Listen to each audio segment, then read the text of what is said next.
from the high desert and the great American Southwest. I bid you all good evening, good morning, good afternoon, wherever you may be in the world, covered by 24 time zones, and like a blanket by midnight in the deserts. I'm Art Bell. Hi there. It's greater than you know to be here tonight. It's amazing to be back tonight. Last night I was sitting here doing the open that I'm doing right now, and buzzers went off, phones started going crazy, and, I didn't stop. I mean, when people start trying to reach you, unless it's some kind of dire emergency, you don't stop doing a talk show open and then, pick the phone, say hi. So none of that got to me, so I did my open, happily trudging away. Came to a break finally, called Keith, and, well, turns out, let me give you the rules for the show. We have two rules only for this show. No bad language, unless it is to tonight describe the people that cut off the Internet down there. And one call per show. But even in the case of describing the people that cut off the Internet, you can't use the bad language. I was just kidding about that. Just, like wishful thinking. So, we were not on last night, and the Internet actually went off at 8:58. Now, I'm not saying that is a suspicious time, but, hey, that is a suspicious time. You know why? Because in my experience, Internet companies, especially the big ones, Phoenix, right? They don't do, when Keith called, they said scheduled maintenance. Right? Scheduled maintenance? Really? Scheduled maintenance at 9 o'clock? Really? Right in the middle of primetime TV? Really? I don't think so. That's what, the guy who answered the phone said. But he probably also said it's sunspots. And then when it wasn't fixed by 7 o'clock this morning, like they said, then they said, well, no, now it's a problem. Yeah, it's a problem. So it didn't come back until 5 o'clock this afternoon. That's the bottom line. And Phoenix, of course, is a point of failure. You could think of it as that, but it's really a point of work. It's where Keith works, and he puts in spots, and he does all kinds of yeoman's work down there. He's really busy, actually. So anyway, it's a big deal, and that's why we weren't here last night. Really, really, really frustrating when you actually are starting a show and then you're told, well, you're not on. So I trudged home with my coffee canister and coffee cup, sort of with my head down. Listen, there is something, going back to what I was starting to say last night, that is so funny on the website right now that you've got to go see it. It's absolutely hilarious. I forget the guy's name. Mike Gingrich did it, and it is, you remember when I described my intuition experience? I've done it a million times, right? Well, somehow he caught the last one, and he put it to a video, a piece of animation that is, I'm telling you, it's hilarious. So when you go to artbell.com tonight, you'll see the guest information. Then below that, you're going to see the breaking news I'm going to tell you about here in a minute. And below that is the animation. Well, let me put it this way. Keith is not the first person I would list when I would talk about sense of humor. He does a lot of things very well, computers and many things well, but sense of humor, not so much. He's pretty much a business guy, but he said when he watched this, he laughed so hard he couldn't stop, and it went on for a long time. May or may not hit you that way. It did kind of hit me that way, too. The usual thank yous to Telos. Joe Talbot, thank you for the great sound. Keith, of course, the webmaster we just talked about. Heather Wade, my producer. Don't forget, if you've got a guest suggestion, send it off to producer@artbell.com. Stream guys, lb.net, sales, Pete Eberhardt, TuneIn Radio, news, our own Amy Martin, as you know. Okay, so I've kind of got some more for you here in terms of, station keeping, if you will. I would like to welcome a new affiliate tonight, and that would be KQQQ in Pullman, Washington, 1150 AM and 104.7 FM. Welcome to the show, you guys. Really happy to have you. There is astounding affiliate information that I can't talk about. This kind of stuff, it kills me. It absolutely kills me. I mean, I know about these amazing things that are going on. I can't talk about it. You know, I'm co-owner of the company, but it's just I can't talk about it. Mama said something about eggs and hatching and counting and something. So, all right, so this is breaking news, what I'm going to read you. There's so much news to talk about, it's hard to know where to start. Scientists, this is from theanomalist.com. And I trust them, and we've got our own story up at artbell.com about it. But here's the way theanomalist.com wrote it, and I love it. Scientists at Large Hadron Collider hope to make contact with parallel universe in days. This news has sort of quietly slipped under the radar, buried under the latest Kardashian updates and other useless news, but this is absolutely another top contender for headline of the year, which we've been talking about, that other story. Even though these scientists believe this is possible and that our gravity could actually leak into the other universe, which, by the way, is how we think we might detect another universe, gravity, they reassure us that everything will be fine, stating that, well, the worst that could happen is that it could trigger the implosion and destruction of the entire universe. No biggie. Hopefully, if this controversial experiment is a success, it'll only trigger a few more glitches in the matrix. I love that. And spare us the universe-wide destruction. I love the way they put it. Could trigger the implosion and destruction of the entire universe. That's it, guys. Pour the power on. And in fact, the Hadron Collider is going to be at the highest power ever used at the Hadron Collider, just so you know. So I'll be waiting for that. If it happens, I assume we just sort of blink out, which is not a bad way to go, all things considered. Maybe we pop into another universe where we just sort of continue as we were. Briefly looking around the world, or around the country at least, let me see. The U.S. and Russia put into practice Tuesday new rules. These are war rules, right? Designed to minimize the risk of air collisions between Russian and U.S. coalition aircraft over Syria. We say that it's not that big a deal, it's just an outline, and besides, Russia is helping us to death over there, and they're not bombing the right people. But still, in all, we don't want to bump into them. Millions of fans cried out in joy as they saw the latest trailer for Star Wars. It's called The Force Awakens. I can feel it almost in my bones, right? The Force Awakens in all of us. But Luke Skywalker is not in the marketing clip. How could that possibly be? Could the Force not be with Luke? We'll have to wait and see, I guess. Maybe they did it intentionally just to freak everybody out. Oh, no, Luke's gone. 61 wingsuit skydivers have flown into the record books, creating a diamond-shaped formation while soaring right over California. Before breaking apart, floating to the ground, the group set the record for the largest such formation Saturday at Skydive Paris, 80 miles southeast of Los Angeles. Cool. Pretty cool stuff, huh? There's a story floating around about Ivanka Trump.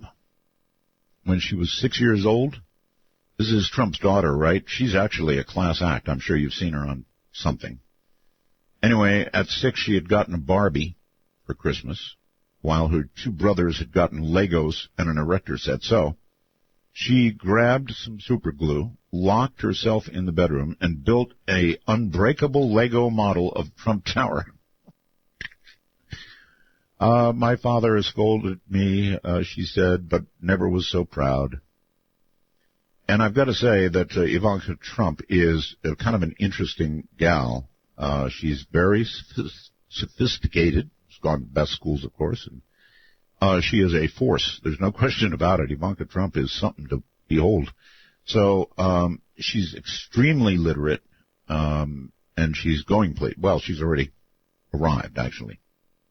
But it's not like spoon in the mouth, you know. This girl has it together. Oh, Vice President Biden is sounding like he may run against Hillary, and he sort of hit at Clinton a little bit. One more thing I want to say, then we'll take a break and do tonight's important business with Dr. Jacobs. We are accepting Halloween ghost stories. This is going to be tough, but here's how you do it. If you've got a good ghost story, we haven't even named the program yet, don't even know what I'm going to call it. Send your ghost story with a telephone number where we can reach you at airtime. But actually, no we. It's just me. So I'll have to do it during a break. But if you've got a Class A ghost story, and I mean scary stuff, I want scary stuff, email me at just a very short little summary and your phone number. Send it to artbell@knye.com. That's Artbell, ARTBELL, @KNYE, Kilowatt, Nancy, Yokohama, Easy. Artbell@knye.com. Okay, so there you have it. Coming up is Dr. David Jacobs. And this is about no less than an invasion of Earth. Insufficient for, when somebody says invasion of Earth, it's not like you say, oh yeah, do the show and then say next.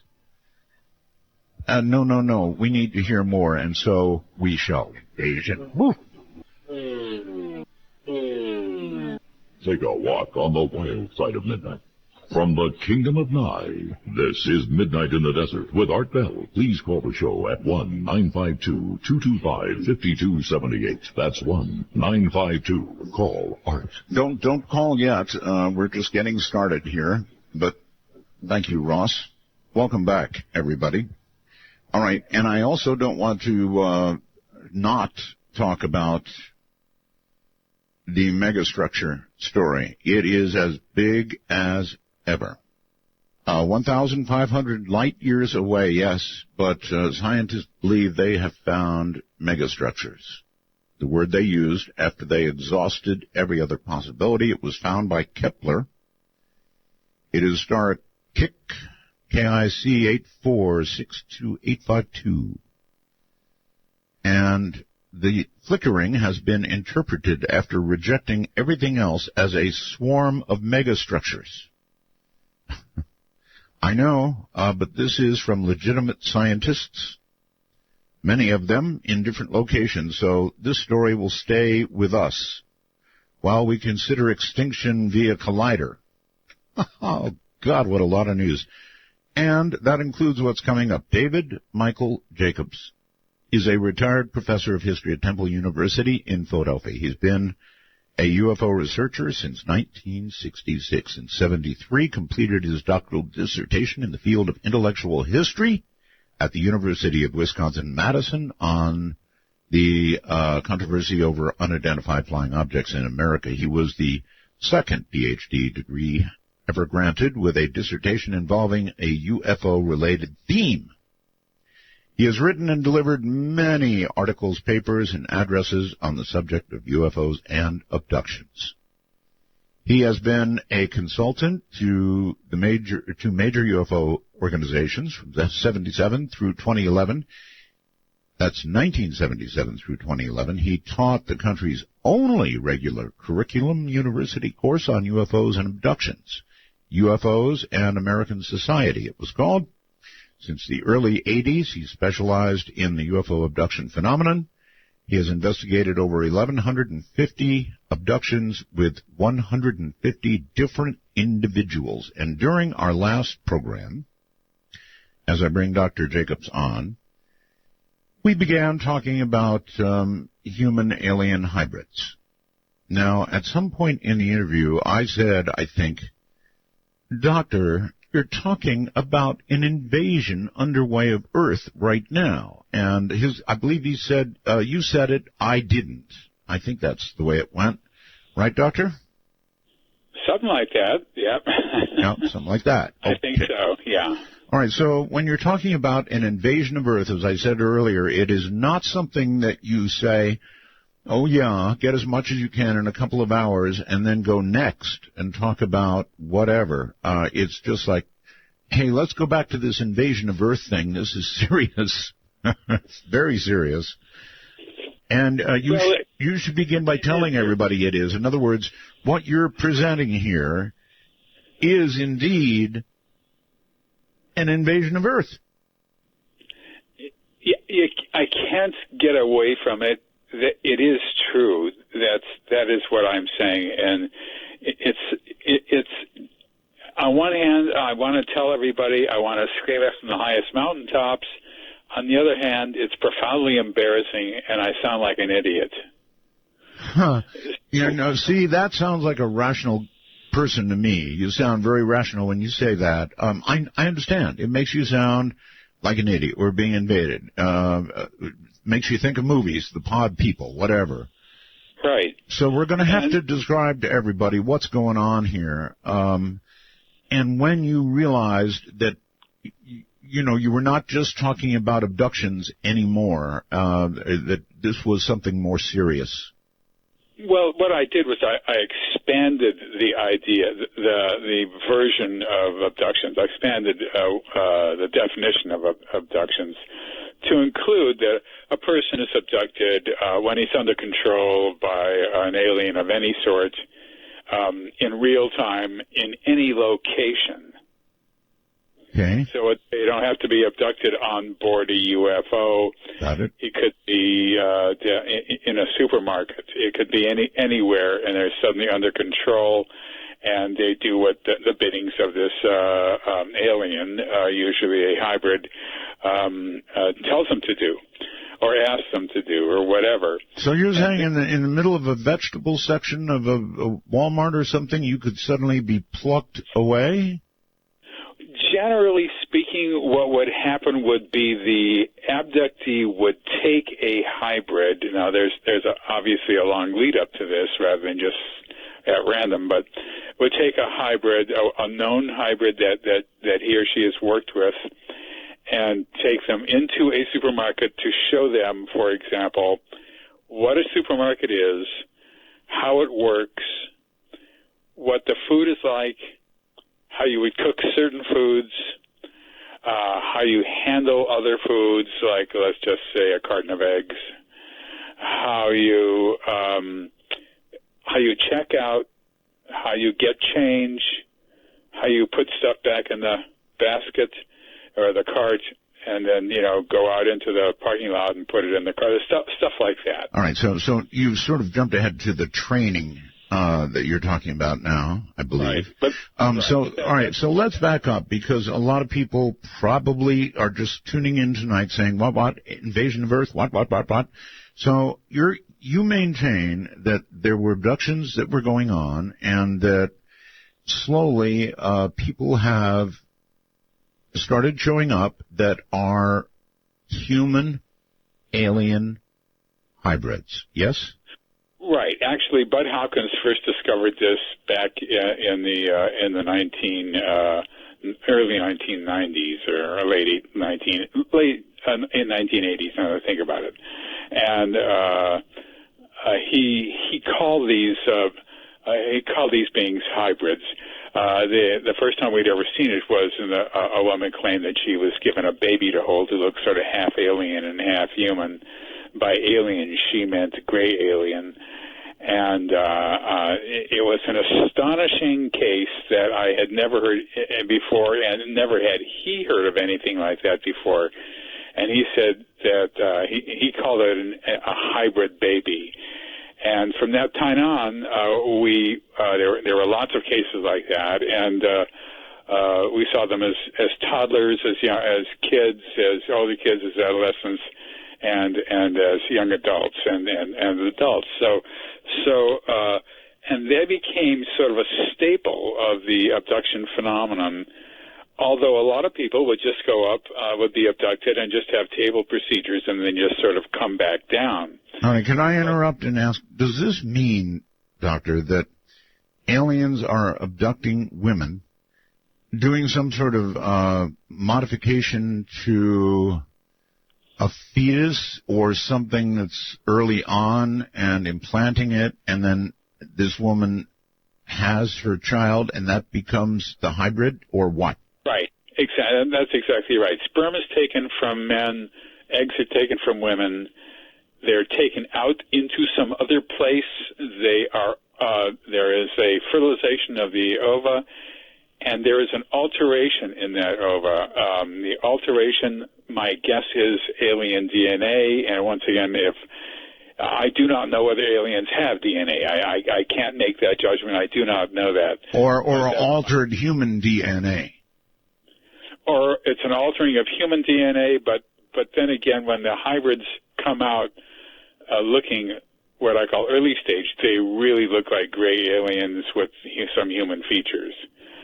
So my guess is that there's actually something from the gray aliens that is put into the ova and the sperm that have been fertilized. But you have to understand that one of the things that astounded us when we first began to look at this subject was we understood that these beings were automatically and absolutely and positively and without question going to have extremely advanced technology. Sure. Which is what everybody describes, because our technology is brand new and theirs might be just a touch bit older, which might be a million years older. Right. But what we didn't expect, what just threw us for a loop, was their knowledge of human physiology, biology, neurology, everything human. They were absolute wonders at it. They were amazing. All right, but doctor, doesn't this make sense? I mean, this has been going on for years. Let's think about it. Not just human beings, Doctor, but the cows that have been abducted, the animals that have been abducted. They've looked at their physiology, then finally humans being abducted. Now we have what? We have half alien, half humans, or some portion thereof being alien in humans that are growing up. And so, right. In other words, it's been going on a long time. We don't have the evidence for cows and horses being abducted. That is enough evidence to make this a strong case for it. We know that they're interested in them. We know that they have a vague passing interest in a dog or a cat or something. But it's humans that they're focused on. They're definitely focused on humans. Got it. And we know that they have been doing this for probably the better part of the 20th century, maybe leading into the late 19th century. All right. Well, indeed, all of the early abductions, Doctor, it did seem to include semen from men. It was embarrassing, actually, for a lot of the stories to come out, and eggs taken from women. We have story after story after story like that. So, that backs up what you're saying. I know it's true. I interviewed Bud Hopkins. I interviewed so many others, including Whitley Strieber, and what you're saying is correct. That's what they have taken. That's exactly right. That happens most of the time, and it still is happening most of the time. Even though it would be about the last thing that a person would want to say if they were making this up. Oh, yeah. It's much easier to say they gave me a message and sent me back and told me to spread the word about X, Y, or Z or whatever, the environment or atomic bombs or whatever it is. Usually it's helped the planet before it crashes, that kind of thing. Right. That's a lot easier to say than they took sperm from me or they took eggs from me or whatever. There's no reason in this world to ever say anything like that if you're making it up. It just adds an aura of embarrassment, you know what I mean? But in fact, all abductees describe this, and I can say all abductees with a relative degree of certainty, because it starts in childhood and goes into old age. All right. So, all right. Hold on, doctor. Hold on. We've got to take a break.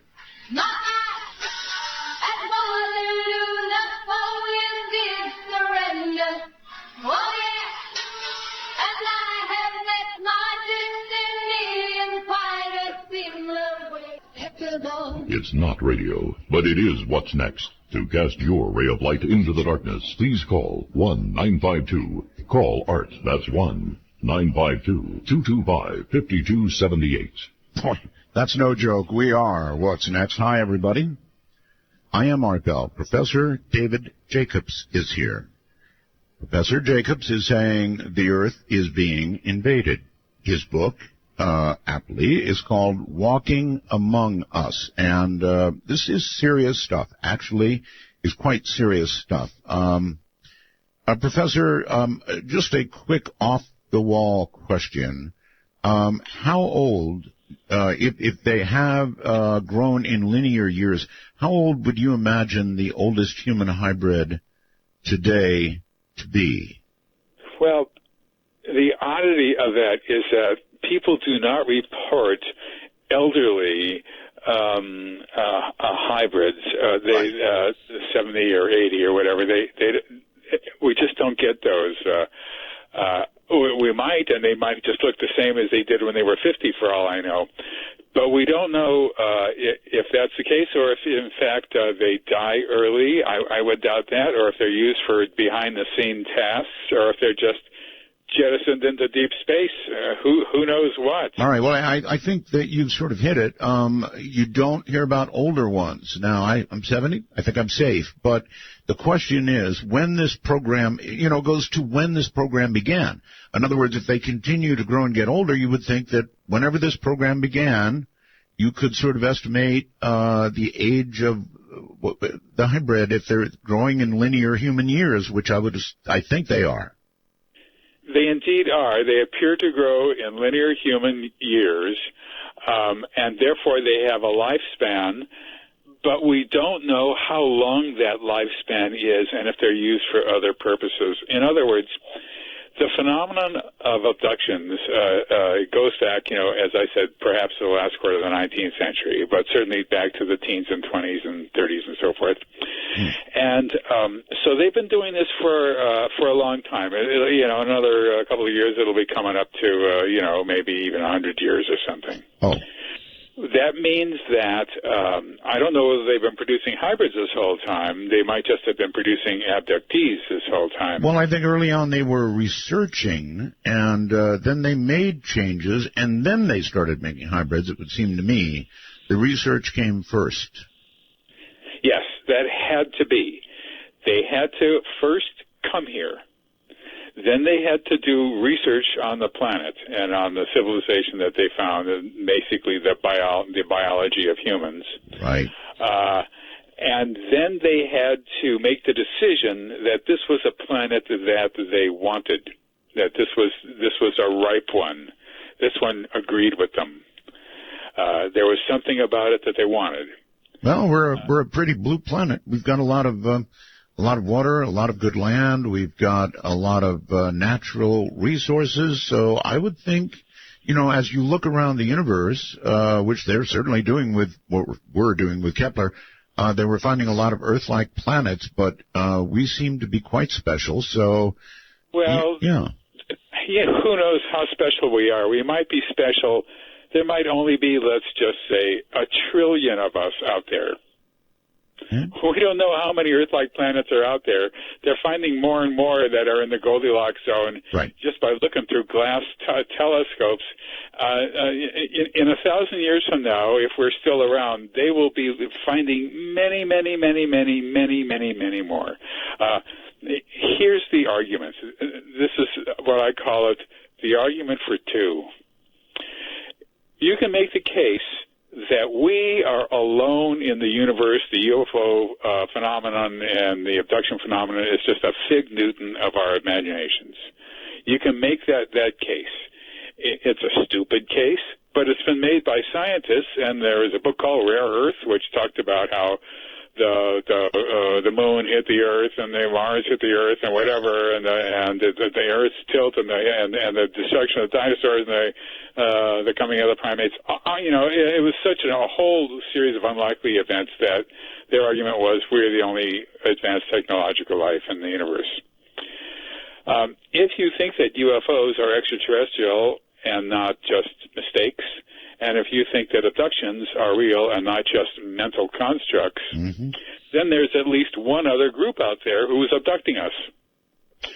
Now, okay, that was going to be a question before you continue. At least one other group. How many groups do you think may be involved, sir? Well, here's the thing. Let's just talk about this one first. All right. Abducting aliens. Therefore, there are two advanced species out there, us and them. But you can't make an argument for two. That becomes ridiculous. That becomes nonsensical. That's a laugher. If you're making an argument for two, you're making an argument for 2 billion. There can't be just two. You see what I mean? If there's two, there's millions. And I'm probably playing it down by saying that.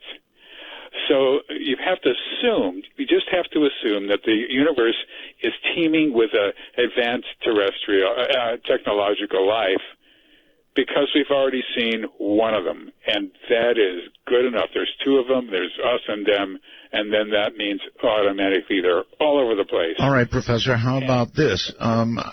It seems if there's more than one working on us, as it were, they must be a coalition of the willing, so to speak, because they seem to have the same agenda.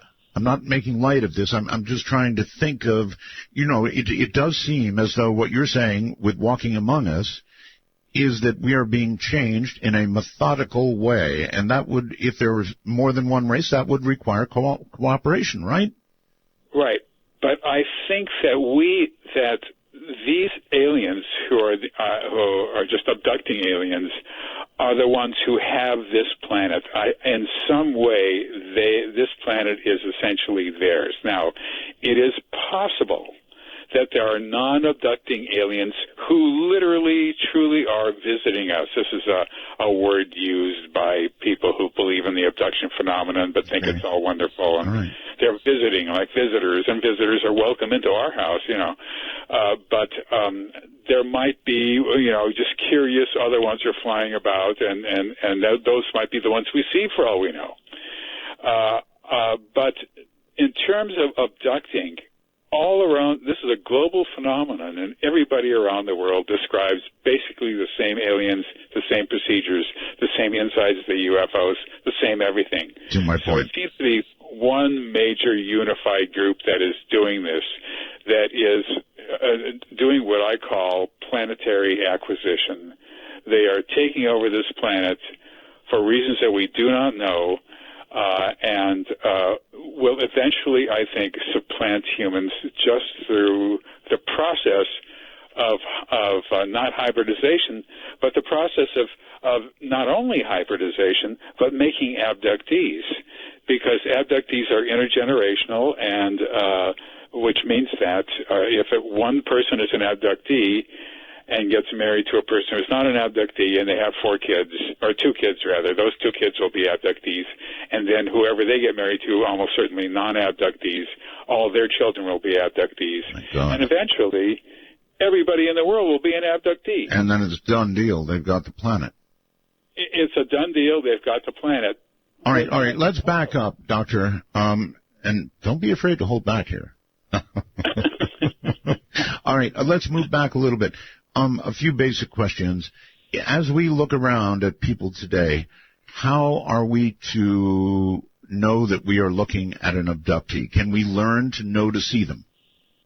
I would say, and I'm guessing here, maybe 90%, 95%, and if I'm really, really, really, really conservative, I'll say 85% of all abductees do not know that they're abductees at all. Don't have a clue. But that wasn't the question. The question was, can we learn to see them, to know them when we see them?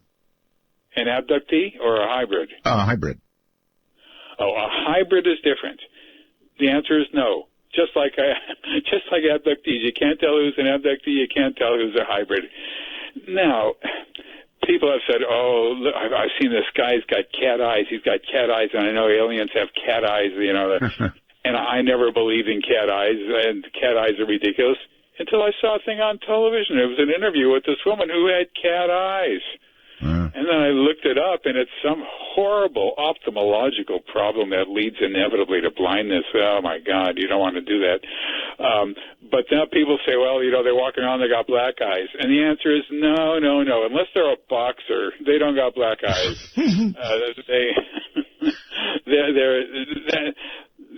The ones who are moving into the society, have been coming into the society, look average. They go for the average. They're around 5'9", which is the average height of a male. The females are shorter. They look just the same. They don't look out of the ordinary at all. They don't stand out. Their job is to blend in and not attract attention to themselves. All right, but there must be something, Professor. What about behavioral traits? What about the political views? Hell, I don't know. There must be something different in some way about them. Right. Well, first of all, neurologically, there is a difference. It's a slight difference, just ever so small. And that difference is they can control humans totally and completely, make them think, believe, or see, or do anything they want whenever they want. All right, so they have the ability to control human minds. They have a neurological ability that we can only guess at. There's no way we can possibly imagine how they do this, but they do it. And all abductees, all of them, from the very first event we ever found, the Antonio Villas-Wallace abduction in Brazil in 1957, they all had that quality, all of them.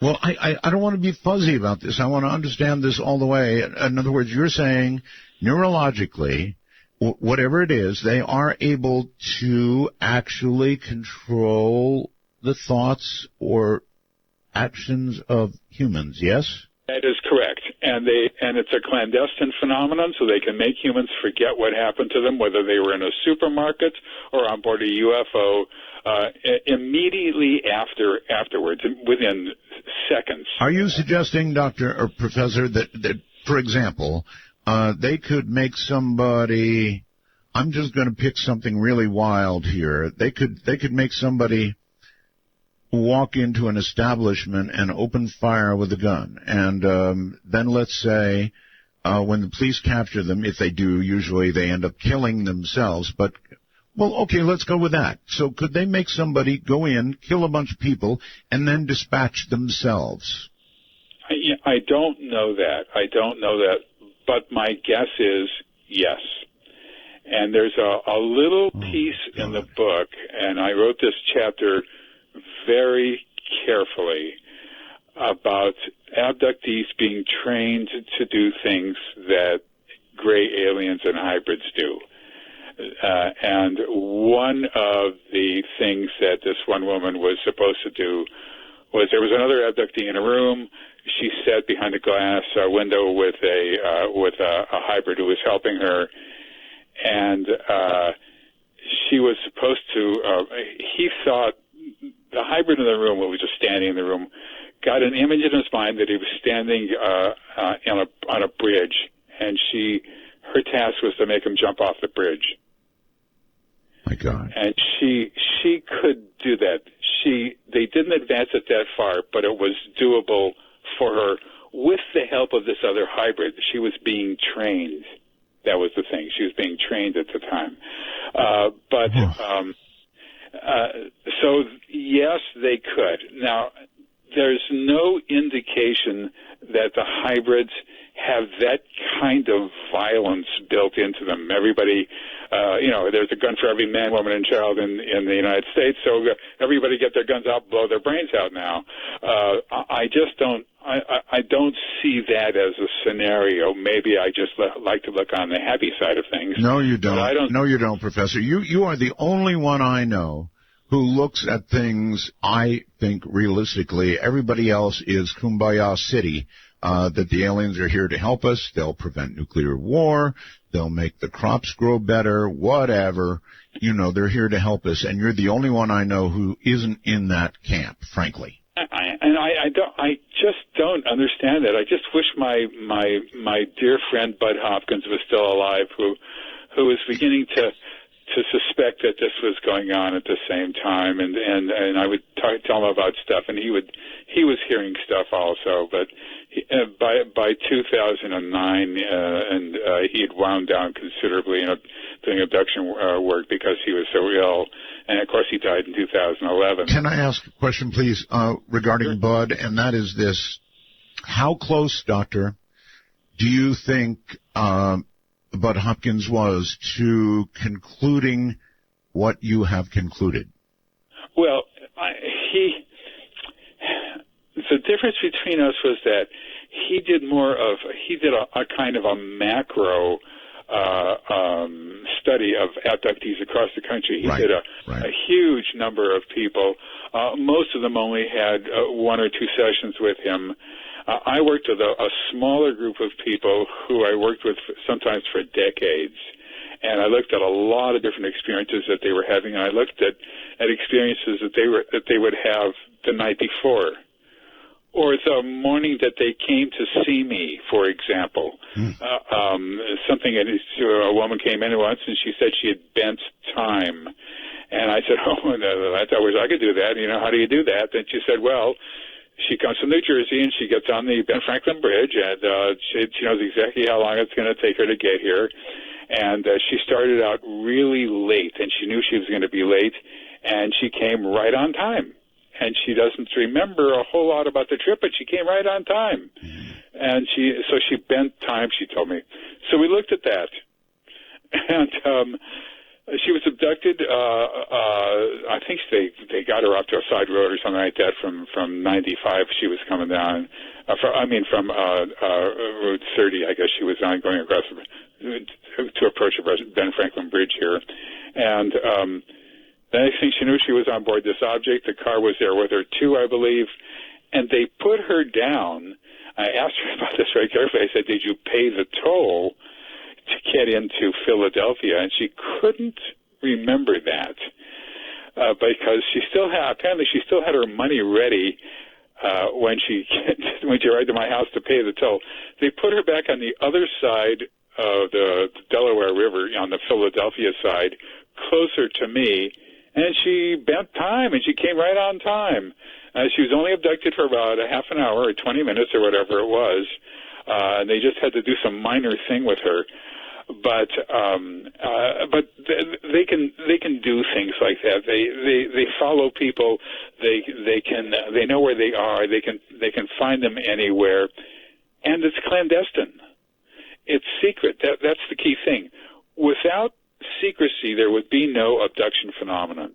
We would have known about it years and years and years ago. We would have known about it in World War II. We would have found out ways by putting the best scientists together. And you got to remember, Einstein was around then, and Frederick and Teller and Heisenberg, and there were all sorts of major scientists around who would recognize this as a threat as an existential threat. All right. Hold on, Professor. Stay right there. We're at a break point. It's a short one, 2 minutes. We'll be right back. They must be in our political and business structure very deeply now, right? Wonderful. Just wonderful. This is Midnight in the Desert. I'm Art Bell. Oh, well, you done me, and you bet I felt it. I tried to beat you, but you're looking out for a place to go. Where the feathers of our music, setting in the spring, you come to me. Midnight Matters are best handled by those that understand how to move in the darkness, like Art Bell. To call the show, please dial 1-952-CALL-ART. That's 1-952-225-5278. Oh, I know how to move in the darkness, all right. My guest is Professor David Jacobs, and I would say he's putting a lot on the line. He's telling us that Earth is being invaded. Right. No joke. Earth being invaded by these hybrids, these creatures, if you will, that look like us, cannot be identified as not being us, and have the ability to control minds. What an interesting way to take control of a planet. Now, I said as we were leaving, and headed to this last break, that by now they would be, I think, deeply infiltrated into our business and political community, in fact, in virtually everything, but no doubt in the important areas, right, Professor? It depends on what you mean by important areas. The military-industrial complex. Well, I don't know. It's for them, everything is a learning situation. In other words, now this is just a group of people I've been working with, and they have a certain age, and so I don't know what people who are 100 years old now and have not had any experiences for the past 25 years or whatever. I don't know what happened with them and whether they went through this procedure or whether or not hybridization is relatively new. It started, let's just say, in the year 2000 or something like that. I don't really know that. However, they don't seem to. One of the things that I noticed early on, even before I started doing abduction hypnosis, but just looking through Bud's files and looking at and talking with Bud and talking with Bud's abductees and sitting in on sessions and all the rest of that stuff. These beings, whether they were insect-like ones or reptilian-like ones or gray-like ones or hybrids of any stripe, they never asked questions about Earth's organizational structures or business structures or governmental structures. Never asked any questions about those things. Didn't seem to care. Maybe they didn't need to ask about that. Maybe their own observations had already told them all they needed to know. That is entirely possible. My guess was, though, and I still think that this is true, is that we will be living under the structures of the leaders of the group of what I call the insectolans, the insect-like ones, who apparently appear to be the ones in control, the ones in charge. Right. That they will have the structures, and when you take a look at what's going on board the UFO, everybody is bred for a task. Everybody knows exactly what they're doing. Everything runs smoothly, from what we can tell. Every once in a while there's a problem. An abductee will get loose and run down a hallway. They know how to. There's a standard operating practice for them to deal with that. They've probably seen this a million times. And everything runs extremely smoothly. I don't know how this thing is going to be played out. I don't know if they're going to take over the White House or anything like that. I don't know if they'll just control the president or anything like that. And the interesting thing about that, once again, in all these I don't know situations, it all leads to the authenticity of the accounts that we hear from abductees, because if they were making it up, if it was fake, if it was just psychological, they would make up what was going to happen in the future as well. Sure. They just make it up. The aliens told me that they were going to sit in the Oval Office. They don't know what an Oval Office is. My guess is they don't know what a president is. They don't know what the name of the country is, the United States of America. Or there's another possibility, Professor, and that is that they don't care, because the way they're doing it right now, they don't need to care. Yeah, exactly. Most humans don't care. They go about their jobs. They just do their own work, and they know they live in the United States, but they may not vote. Let's just say too much trouble. They go about driving here or there, whatever, and that's sort of what we're seeing in this phenomenon. But I don't know how this is going to be played out, and so the best thing I can do is say that it's happening. And the problem here is that the ones who are moving into apartments, who I call hybrids, They don't know either. All they know is that they were bred for a task, and their task is to live here and not stand out, not attract attention to themselves, and to be here. And they know that sometime in the future, something is going to happen where abductees will be used here on Earth to control humans. In other words, en masse and simultaneously. And I started hearing these accounts a long time ago about people who knew that, who were told that when the change, as they called it many years ago, that when the change comes, this is not abductees' words, this is the words from the gray aliens. When the change comes, these particularly humans' jobs would be to stand on the street. There would be panicked humans running down the street, and they're to stand there coolly and calmly and say, it's okay, it's all right, everything is fine, just keep moving this way, everything is fine. And that will be their job. I have a drawing that I show once in a while in my presentations of a woman, of a what looks like a middle stage hybrid, who really looks quite alien but also human, pointing with a pointer of some sort to what is actually a street map on a screen, and he points to where she's going to be standing, and here's where the humans are going to be running towards. And at the end of where this area is, they're running towards a giant UFO that's waiting for them. Professor, maybe this is something I should not bring up, but after what you just said, I believe...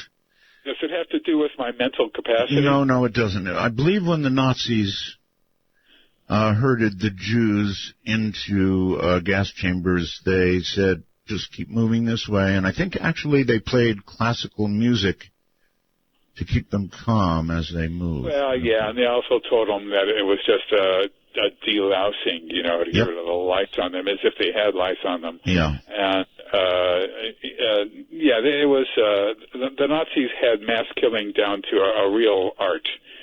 And something that it's difficult to forgive, But I don't know if things will be played out that way. It is not something that is forgiven. My point was, the way you were describing the day when it comes sounded eerily, I don't know, kind of like that. Now, I'm not saying that's we don't know their motives. And let me ask you about that. Do we have any clue, anything from any of the hypnotic regressions you've done, anything they've said that gives us some idea of their end motive? No, we have none. And as I said before, if this was being made up, we'd have tons. Yeah. We just don't know. The abductees don't know. The hybrids don't. The hybrids who are moving in, who I call hybrids, to differentiate them from all the rest of the hybrids, they don't know either. All they know is that their job is to be here and to work here, to become human, and to not let on that they're anything different. But the real rules, the plan is all done through these insectoids, the ones who really look alien, who people say look like praying mantises. And I think those are the ones behind the whole program. Now, they might have others somewhere else in the universe that they are kowtowing to, for all I know. And there's a whole backstory that goes on here that we don't know about. In other words, the hybrids, when people see hybrids in different stages, look somewhat human, somewhat not human, somewhat alien, and all that sort of stuff, they wear certain clothes on board.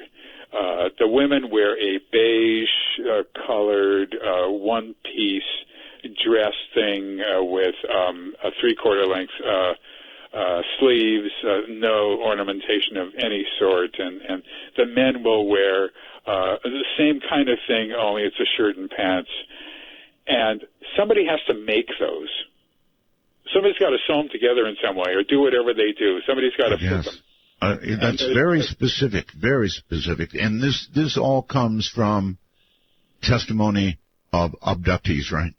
Oh, yeah. I've heard hundreds of these accounts of what the hybrids are wearing. They all wear basically the same thing. But All right. somebody's got to make them. There's got to be material that's delivered to them. There's got to be beings back there who are sewing them together or doing whatever they got to do to get these uniforms. Not only that, but if you've got human-like hybrids, you've got to have bathroom facilities. They're going to be urinating and all that, and Yes. that has to be. And we don't see anything like that. That's all right. Although one time we did see, I didn't talk about a shower once, but that was a little bit of a different story.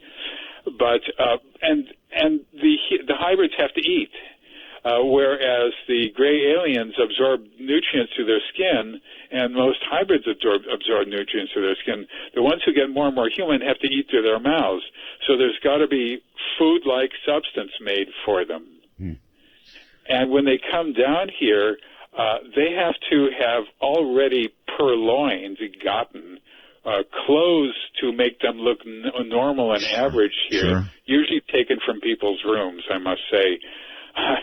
In one session I did, this guy recognized a shirt that had been missing from his closet, and there was this hybrid walking around with his shirt. Now that's the only time that ever happened. But all right. then, another one, a woman when she was a kid, she noticed that half of her comic books were gone, and she blamed her brother for this, and never forgave her brother, even as an adult, for stealing her comic books, and she never found them again. And then she was up on board, and she could see somebody was looking at her comic books. All right, all right. Let me stop you there, and let me ask you what role, this is very important, abductees have in helping these hybrids we're talking about. Well, most abductees help them by just teaching them when they're young, when hybrids are young, and they're still being formed to move in later on. In other words, some might be too rambunctious and they're called from the herd. They might attract attention to themselves. Some might have other little flaws but during this period of youth, abductees help them learn about what humanity is like. All right, this is where I'm lost. This is where I get lost as I think about this. In other words, the hybrids, do they start off on Earth? And if they start off on Earth, then they should be able to learn, as we all do in our youth, what the world's all about. But you're suggesting the hybrids are brought here at a different stage of growth, right? Right. And what stage would you imagine that to be? Young adult, late adolescence, young adult. Okay. Moving in, and they're moving in apartments in 2s, 3s, and 4s. Okay, got it. All right, so this is the reason abductees need to help them. They need to teach them about how to live every day, how to go to the supermarket, how to do a million different things that you have to do in modern life, right?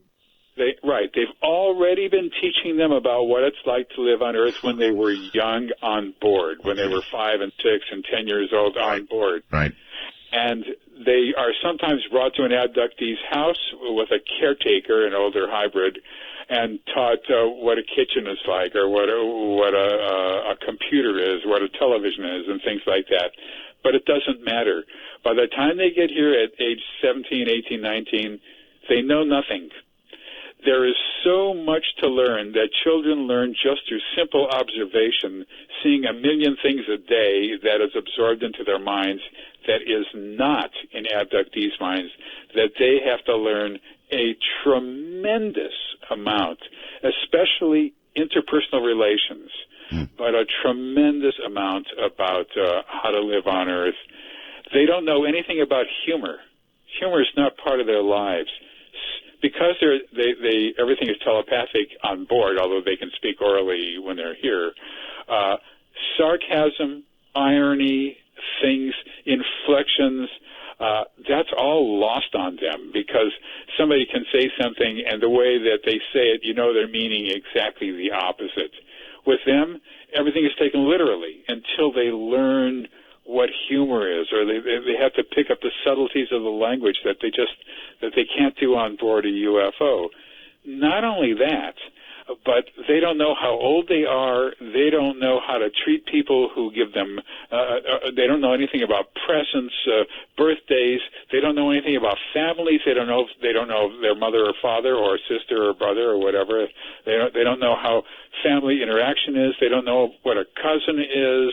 I mean, it's just astounding what they don't know, even though they've been taught constantly, and they are. I really, really hate to say this, Professor, but, you are describing some people I know. No joke. You really are. Huh. People without a sense of humor, people who don't recognize holidays, birthdays, have trouble with these kinds of events. I'm so tempted to name this person, but I won't. Well, I have a photograph of a hybrid, and I know that if I show this hybrid around, I may be wrong, and then I get sued for all I'm worth. Oh, yeah. I'm not naming anybody, don't worry. But somebody came immediately to mind when you said that. And I wonder how many people out in the audience went, oh, God, I know somebody like that. Well, at the same time, though, you have to take a step back and say there's a lot of humans who are really weird also. I would say maybe is the statistics, am I correct here, 99% of all humans are weird? Something like that. Oh, yeah, sure, easily. Stella says the following. Dr. Jacobs, is this the way the good humans are to be saved? We seem hell-bent on self-destruction anyway. Is this really our descendants, in effect, coming back here from suns in the future to prevent that destruction? I love that question. I have a theory of coming back from the future, and it's probably wrong since what I know about science is less than what my cat knows about science. She's a whiz at it, and I'm not very good. So here's what I know about coming back from the future. Okay. If they're coming back from the future, that means automatically, and I guess maybe quantum physics or quantum mechanics might account for something like this, it means automatically that the future has already happened because they're coming back from the future. Therefore, it's already happened. That's right. Now, can you come back and kill your grandfather? The answer is no. Can you come back and, well, you can, then everything changes, there's a butterfly effect, but can you come back and affect the society just by people seeing you and all that? And the answer is yes. It does affect the society. It has affected our society. It's affected every society in the world practically, but it affects it in a specific way, and it has to, and it is required to. It affects it in such a way that it automatically leads to the ultimate building of a flying saucer as the years or centuries go on that has the ability to come back in time and visit us. And when it comes back in time and visit us, it affects us in such a way, absolutely and positively, that it leads to the building of a flying saucer in the future, maybe 100 years, I don't know what, that ultimately flies back to us here in the present and changes the way in which we think about the world and this and that, and ultimately leads to the building of a flying saucer, which eventually has the ability to come. This is a loop. Yeah, got it. I've got it. That's the problem. That's the problem. That's why physicists don't ever talk about coming back from the future, because there's a paradox, and that's the paradox. Got it. The loop. Got it. All right, Professor, if we're in the middle of the invasion, you say we are, then an obvious question is, and one many are asking, what can we do about it? If we decided that we don't like what's going on and we wanted to fight this, how in the Lord's name do we do it? Yeah, and once again, there's a hell of a lot I don't know that just swamps what I do know, obviously. But here's something. Here's at least something. There's a guy named Michael Mencken, and look him up on the internet if you want. And he makes hats that have look like baseball caps or World War II aviator hats, and you can wear these at night if you want. And abductees swear that in fact it stops abductions. It's got a special velostat lining in it that prevents them from abducting people because they don't have the ability in some way to control people as much. Oh my God! So it's tinfoil hat time here. You're actually sort of talking about that, right? Exactly right. Except that it's baseball cap type thing, which is much better than the World War II aviator hat. Yeah, but same effect. It's a protective something. Well, I don't. Yeah, but this actually has a covering that covers the skull. It's not a thing that sits on top of your head. But the thing is, it might or might not. He swears by it. Other people swear by it. And if it affects just a few people, and if it stops a few abductions, this guy figured it out by himself. Well, it's like preventative. It's like preventative maintenance. But how are we going to sell these hats? How are we? Well, it's not that. It's what we need is large groups of scientists and academics who can put their collective brains together and figure out a way to slow the phenomenon down or to stop it altogether. That's what we need. If Mike Mencken can do it, presumably. All right. But Professor, let's go back for a second and talk about the phenomena itself. In other words, do we want to stop it? Should we be afraid of it, or could it be for our own ultimate good, as she might have suggested in that message I read? Well, you have to think about just the facts, and the facts are it's global. That means that there's an enormous amount of time and energy and years put into this. Right. Tremendous amount.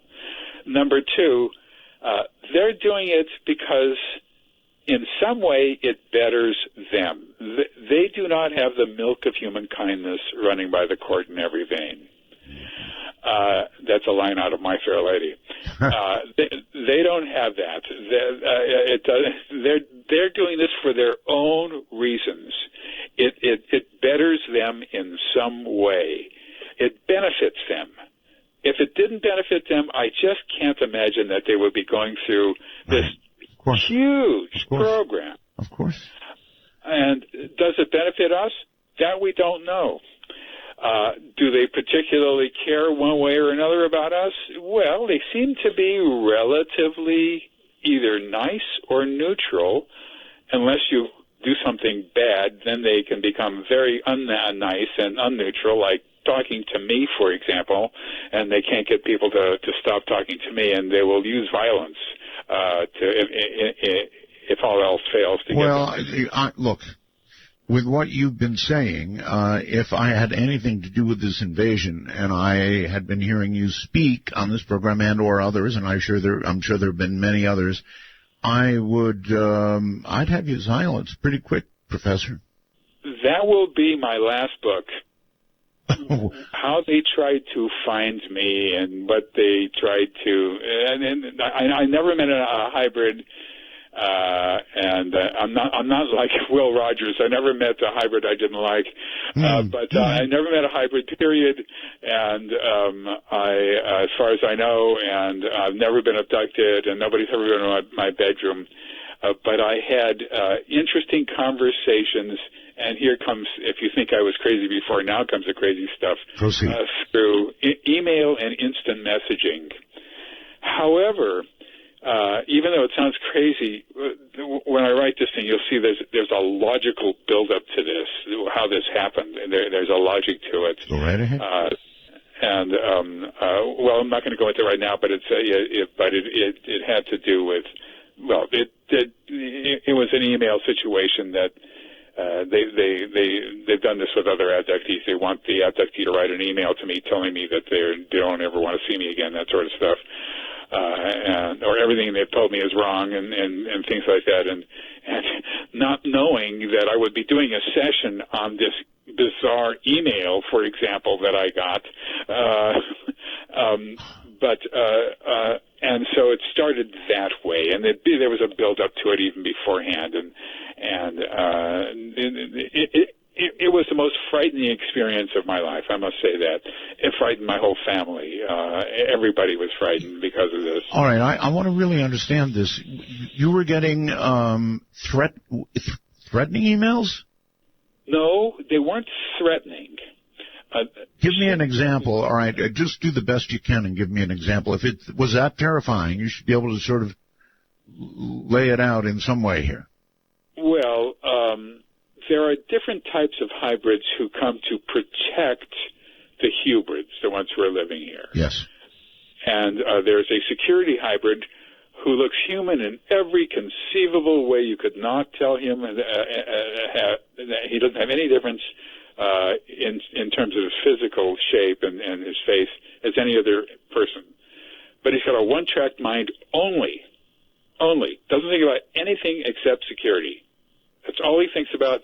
He is not capable of thinking of anything but security. That is. So he doesn't look like a linebacker for Green Bay.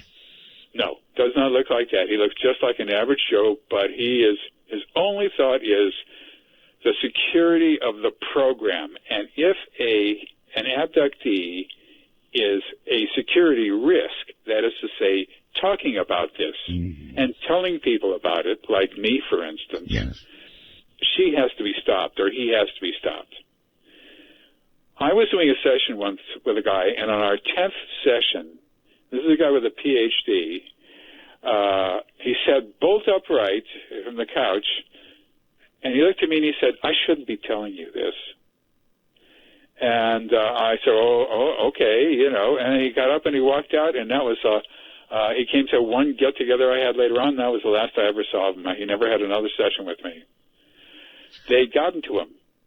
And I've had other people who've told me they shouldn't be telling me this, and I say, oh, it's okay, don't worry about it, and blah, blah, blah, and they keep telling it. And this one woman who is, who's in the book and is sort of the star of this book, Walking Among Us, they could not get her to stop talking to me, and she was coming down here, and then she couldn't come down here anymore. There was a reason for it, which I'll go into later. But then we started doing sessions on the phone. This was, I think, just pre-Skype, or neither of us had Skype yet. And then they found out about that. And that was bad, that was bad, that was bad. Then she was writing emails to me, and I would ask her some questions in email, and she would remember things. Then they learned about that. And the security hybrid then wrote me a letter pretending to be her. All right, Professor, hold it right there. We're going to break, and this really is a good place to take a very deep breath. He said the most terrifying thing that he's ever faced. And I think we're pretty close to that. So, Professor David Jacobs, and we'll find out all about it when we return.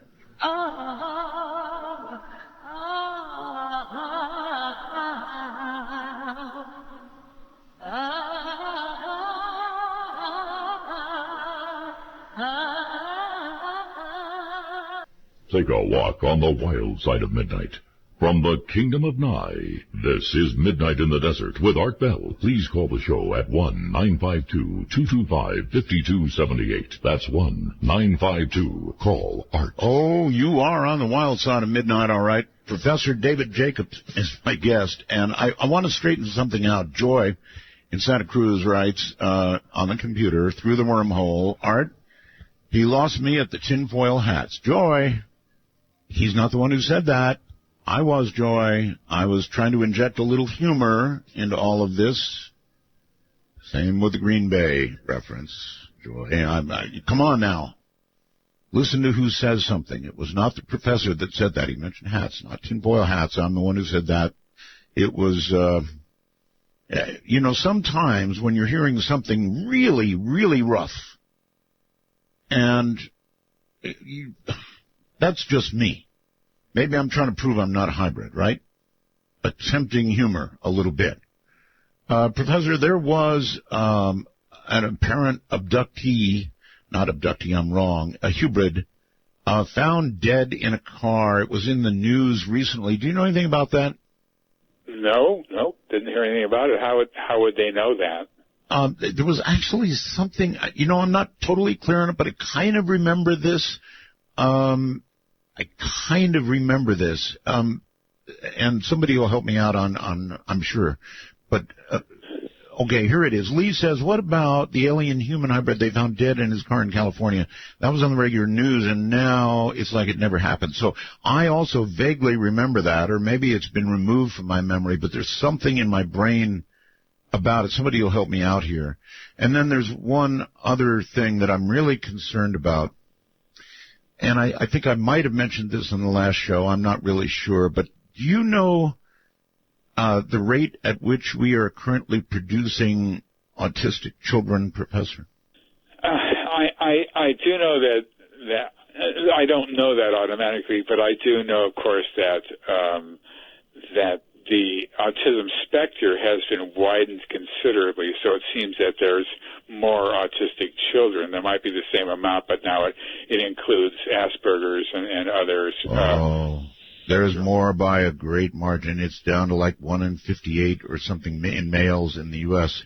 It's unbelievable, absolutely unbelievable. I have no idea what's going on. It was 1 in 300, then it was 1 in, 250, and then 200, and then 100. And the last I heard was 1 in 58 male children. That's pretty. Gosh, that's like an awful lot. It's unbelievable, actually. Professor, let's go to where we left off, and that is the email you were telling us about, the most terrifying thing. I was hoping you'd forget. Sorry. Well, he wrote me an email in the guise of her saying that, whatever I have, he started out by calling me David, and whatever I've told you is wrong. You're not to believe anything I say, something like that. And I said, well, of course I don't ever believe. I mean, when that she never called me David in her life. She's always called me Dave, first of all. But the thing was is that this was not her writing, and I literally, my hair stood on end. And I asked him. I knew it was this guy writing. And there's a lead up to that, how he did this too. There's stories relating to this. He just didn't know how to do it. I won't go into it, but she had to teach him how to do this. But and I said, but why are you saying that? And then I tried to engage this person in conversation. I engaged him a little bit, and finally he said something to the point of, if you don't stop talking with her, he intimated that bad things were going to happen to her, that violence would happen to her. And I just said, well, I don't want to see her hurt. In other words, he dropped his pretense of being her. Wow. And started to talk about her. And so we did it in a way that was, we went to instant messaging. Oh. So he could remove everything immediately. All the conversation could be removed immediately, even if somebody came into her bedroom while in the middle of it. She could just press, she could eliminate it, and they didn't know anything about this instant messaging. And then later on, they learned about that too, and then it went on, and eventually they wanted her they wanted her to tell them how to get to me, and this was very frightening. And my family and I finally went on vacation in Cape Cod. And I felt safe there, and they were still trying to find me, and it just went on and on and on. In the end, it turned out okay, but in the end, I wound up having, in the book, there's this character named Jamie, who's a hybrid who's with this woman named Betsy. And Jamie was always reasonable, and I wound up having a series of conversations with Jamie, who was not a security hybrid and who had a much broader range of interests and so forth. And I had 8 conversations. Each one was somewhat astonishing, some lasting for as long as 4 hours long, starting at 1 o'clock in the morning. Yes. And which shows you a little something about their sleep cycle, incidentally. Hybrids don't sleep as we do. They have a much, much, much shorter sleep cycle, maybe only a couple of hours. Really? And so... any other... now, see, earlier when I asked you for differences, you didn't come up with much, but now you're telling me they have a shorter sleep cycle by a lot. I think so. One person's Hubert, who he was with, they slept in a tent, and the guy would go into this sort of very light sleep for a few hours or something like that, and he explained that he really didn't need sleep like we do, and to spend all night talking to me means, without ever saying, I'm getting a little tired now, I think I better get up. Nothing like that ever escaped from this guy's lips. He had all the energy in the world. All right, Professor, hold on just a second. We have got to take calls. We could and might go the rest of the program without it, but I'm not going to let that happen. So let me quickly give out the numbers, and you're welcome to begin to join the conversation because I know you want to.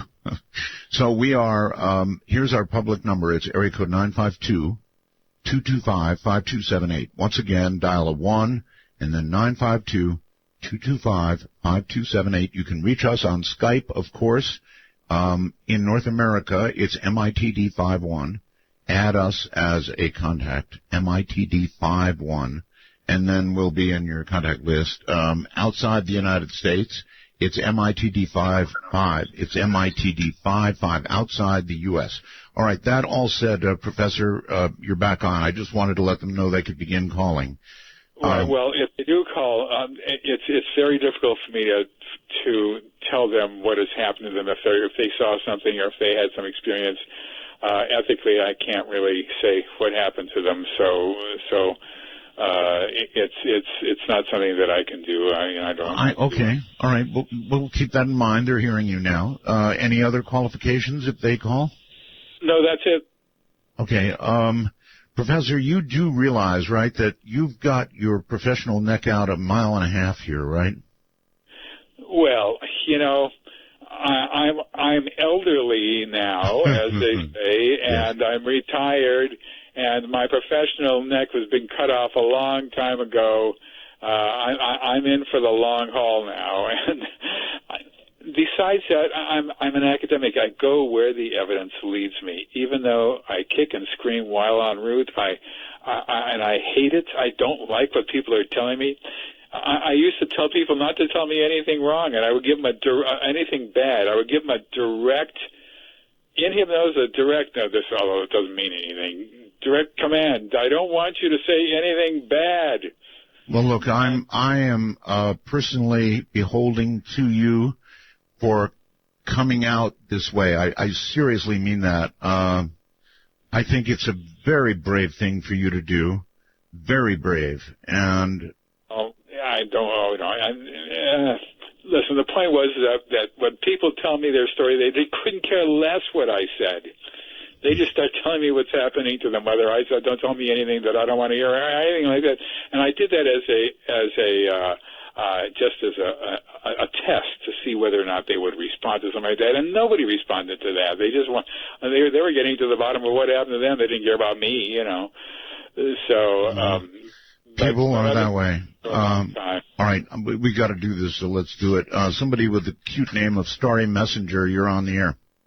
Roswell's Art, Mr. Jacobs, and all the Hubrids out there. That's Dr. or Professor Jacobs.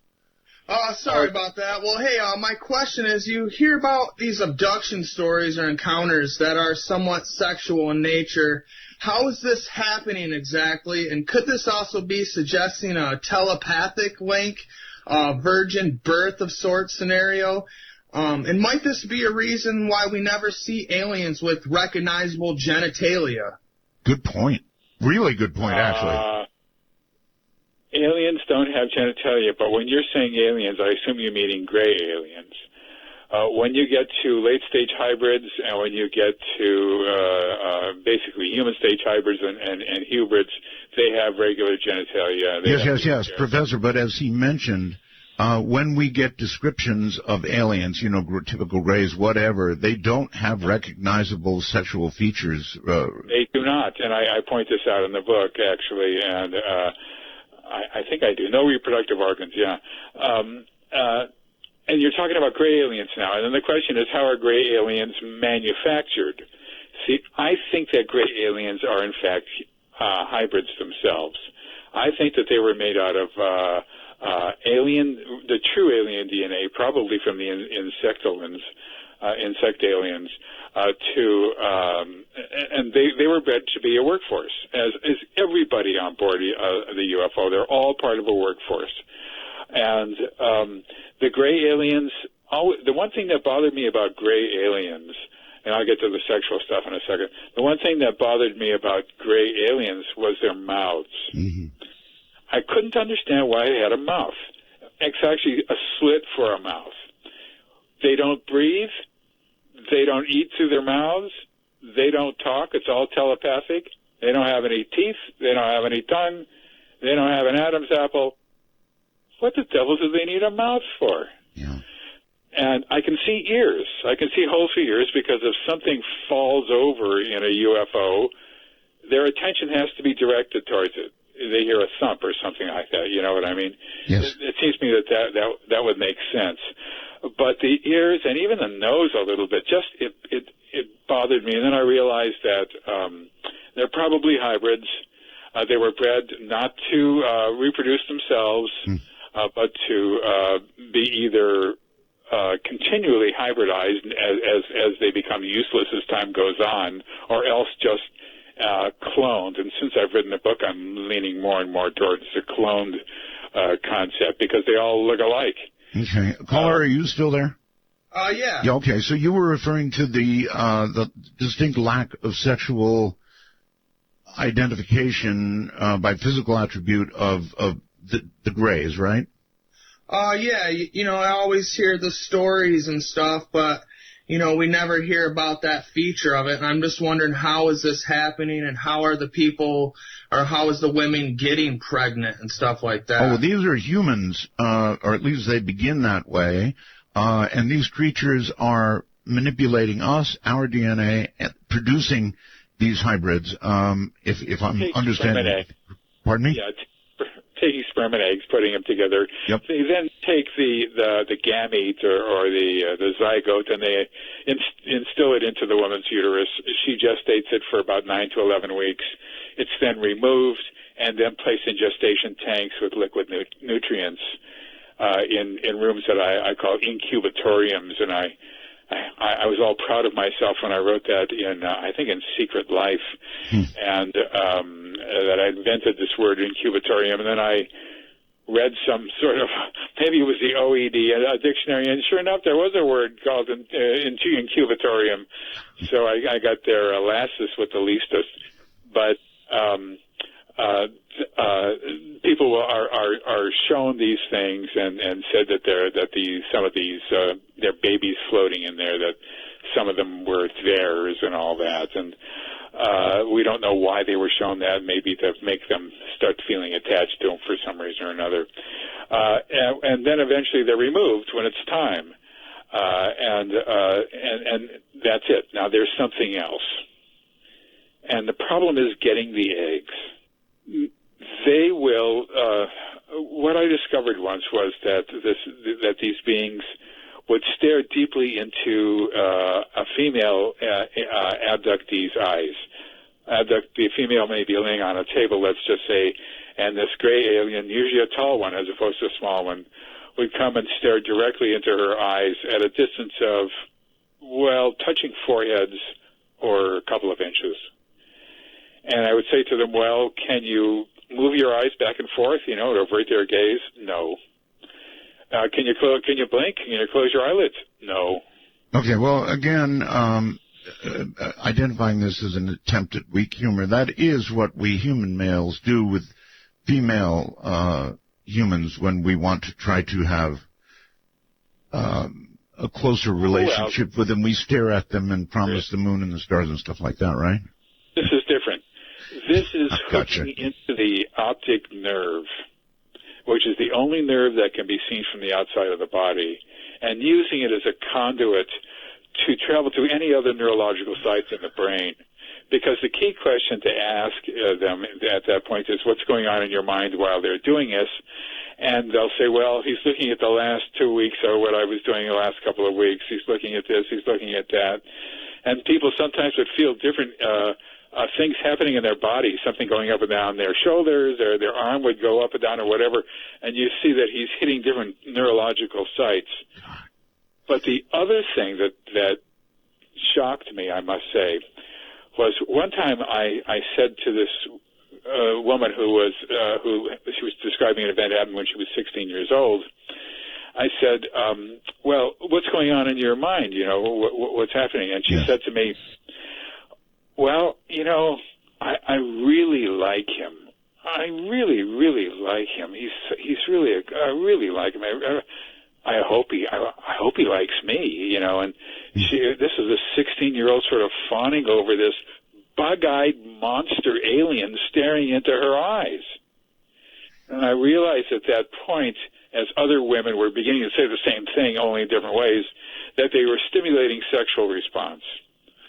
And at the height of that stimulation of sexual response, they go down and take an egg.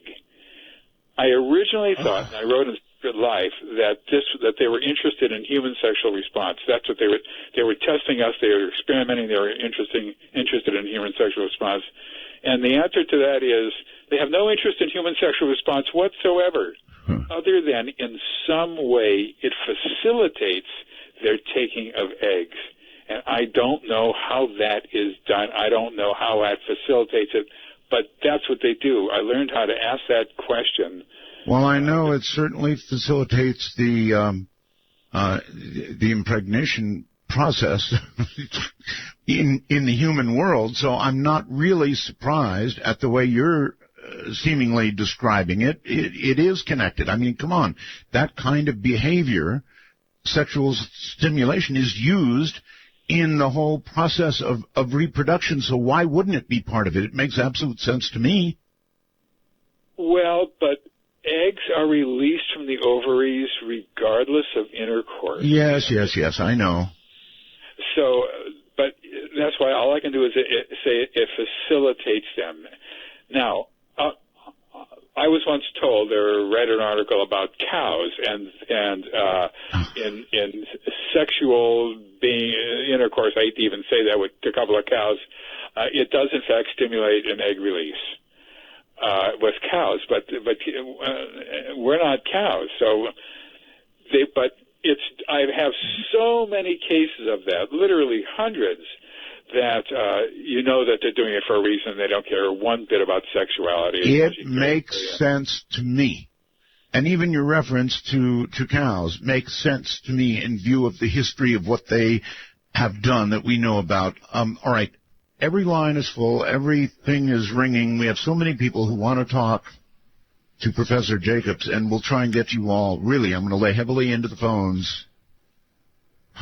So stay right where you are. Invasion is what we're talking about. In the rain, don't bother asking for explanation. Should I tell you that you can?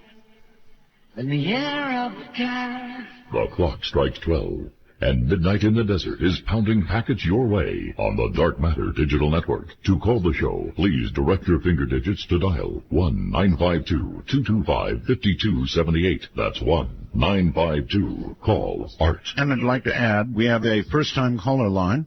If you have never called the program, you can call area code 775-285-5800. 775-285-5800. Once again, Professor David Jacobs. Welcome back, Professor. Good to have you. A lot of people want to talk to you, so I want to try and fit some calls in if we can do that. So let's do it. On the phone line, it's midnight in Butte, and you're on the air. Hello. Hello.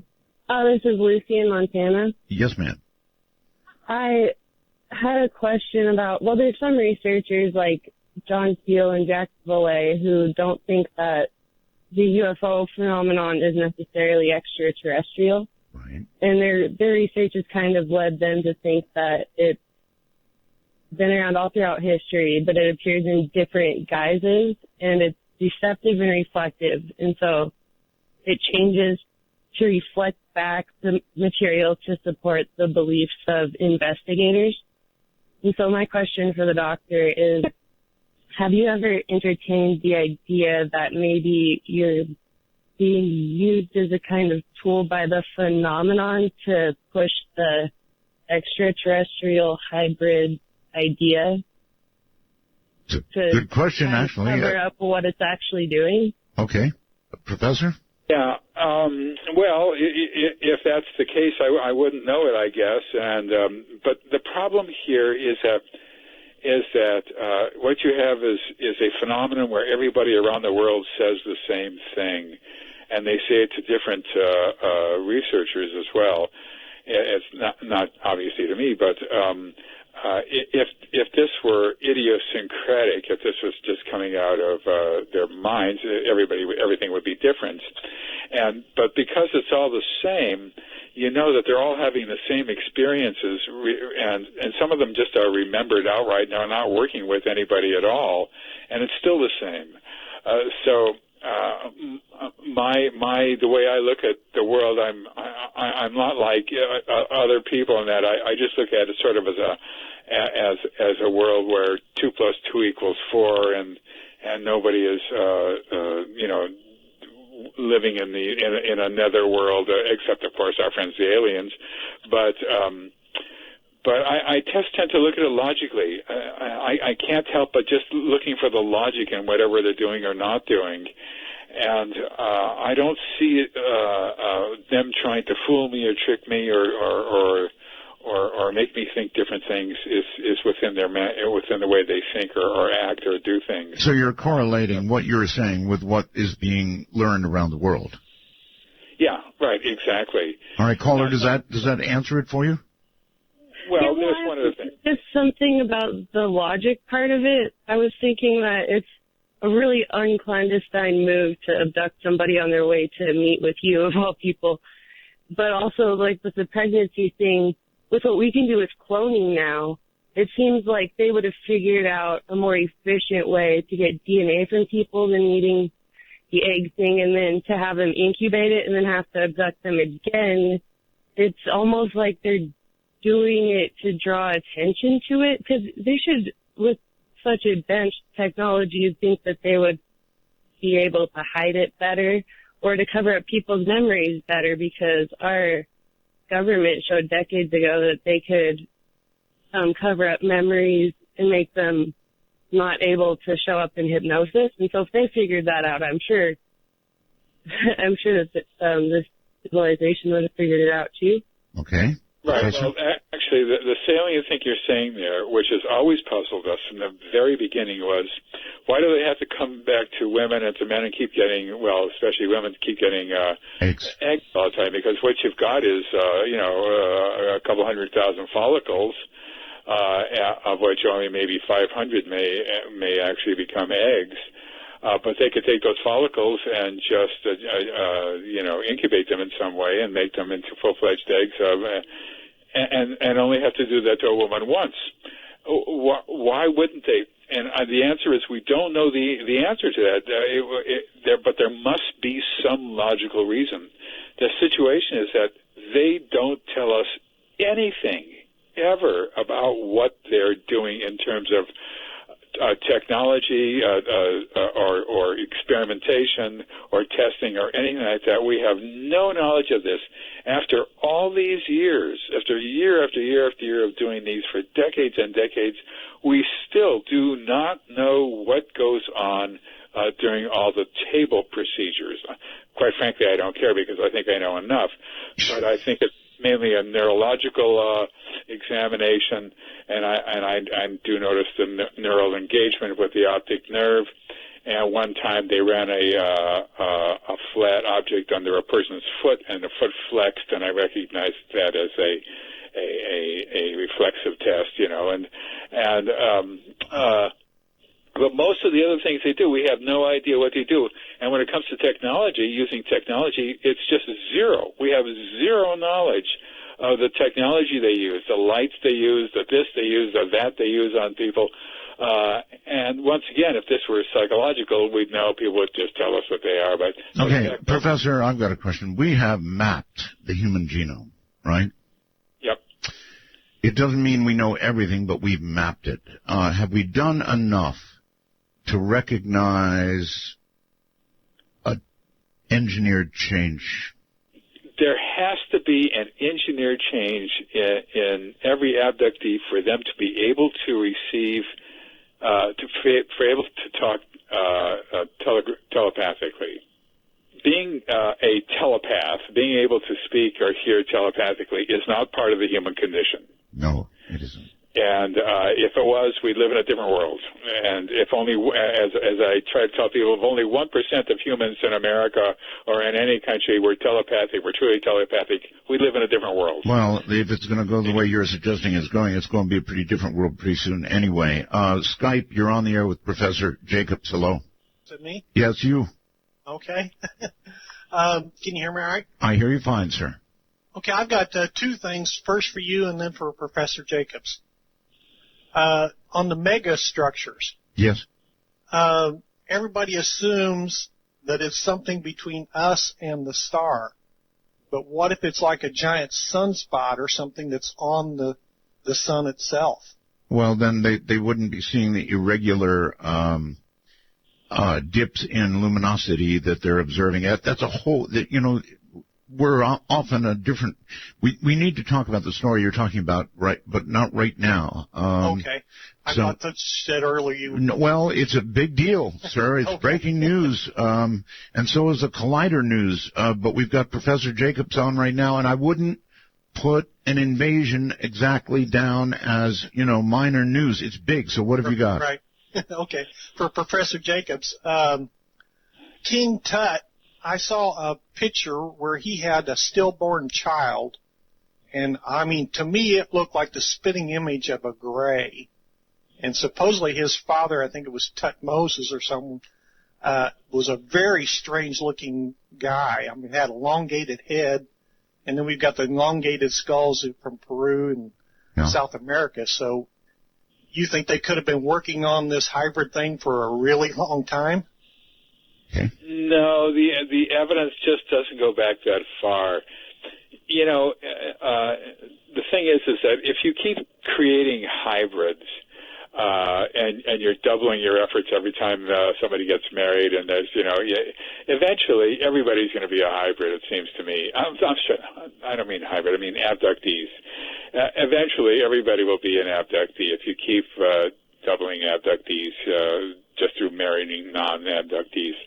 And it would probably take a couple of centuries. I had a guy work it out once, and a mathematician, and he said it would take 7 generations. But let's just say it takes 20 generations or whatever. That means if it started in the year 5000 BC, by the year 4000 BC, everybody would have been an abductee. And if it started in the 14th century, by the 17th century or 16th century, everybody in the world will be abducted. So it doesn't go back that far, because we know that there's only what, Professor, is your best guess of how many abductees there are? No, how far back it began.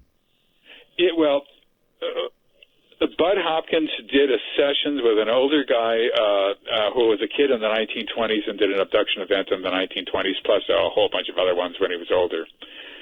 I did, with 2 different women, I did sessions when they were young in the 1930s. Okay. So somewhere there, 20s, 30s, in that area?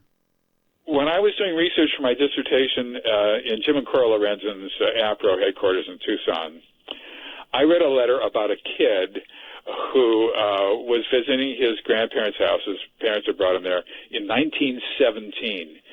And he was fooling around in the back area. There was a wooded area, and he came across a large silver object that was round that was on the ground. And then he noticed that there were 3 little people who were looking at him. And he turned around and he ran home, and they ran after him, he said, and they didn't catch him, and he ran home.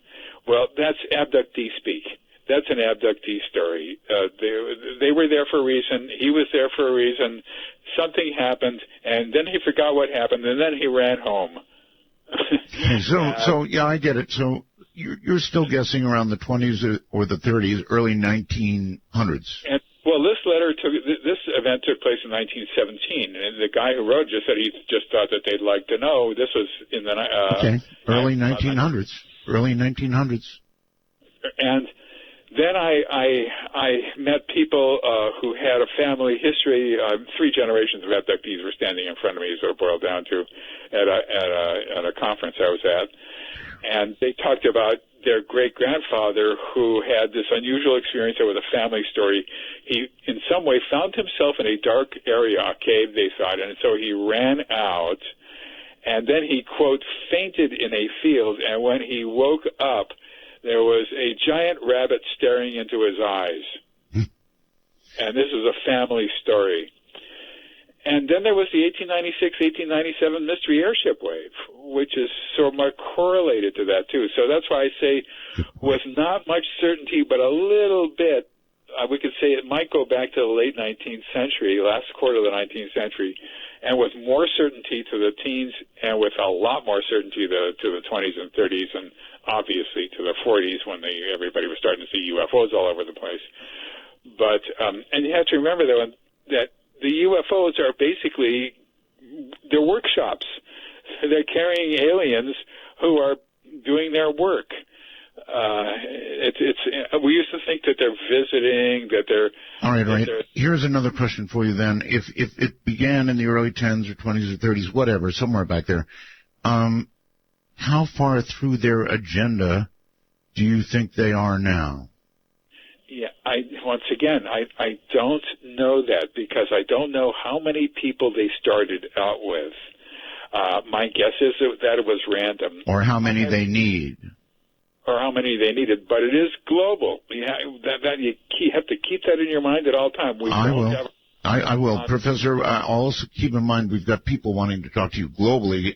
Here's Johnny. Johnny, where are you? Good evening, gentlemen. I'm in London. Good evening. London, hi. Jacobs.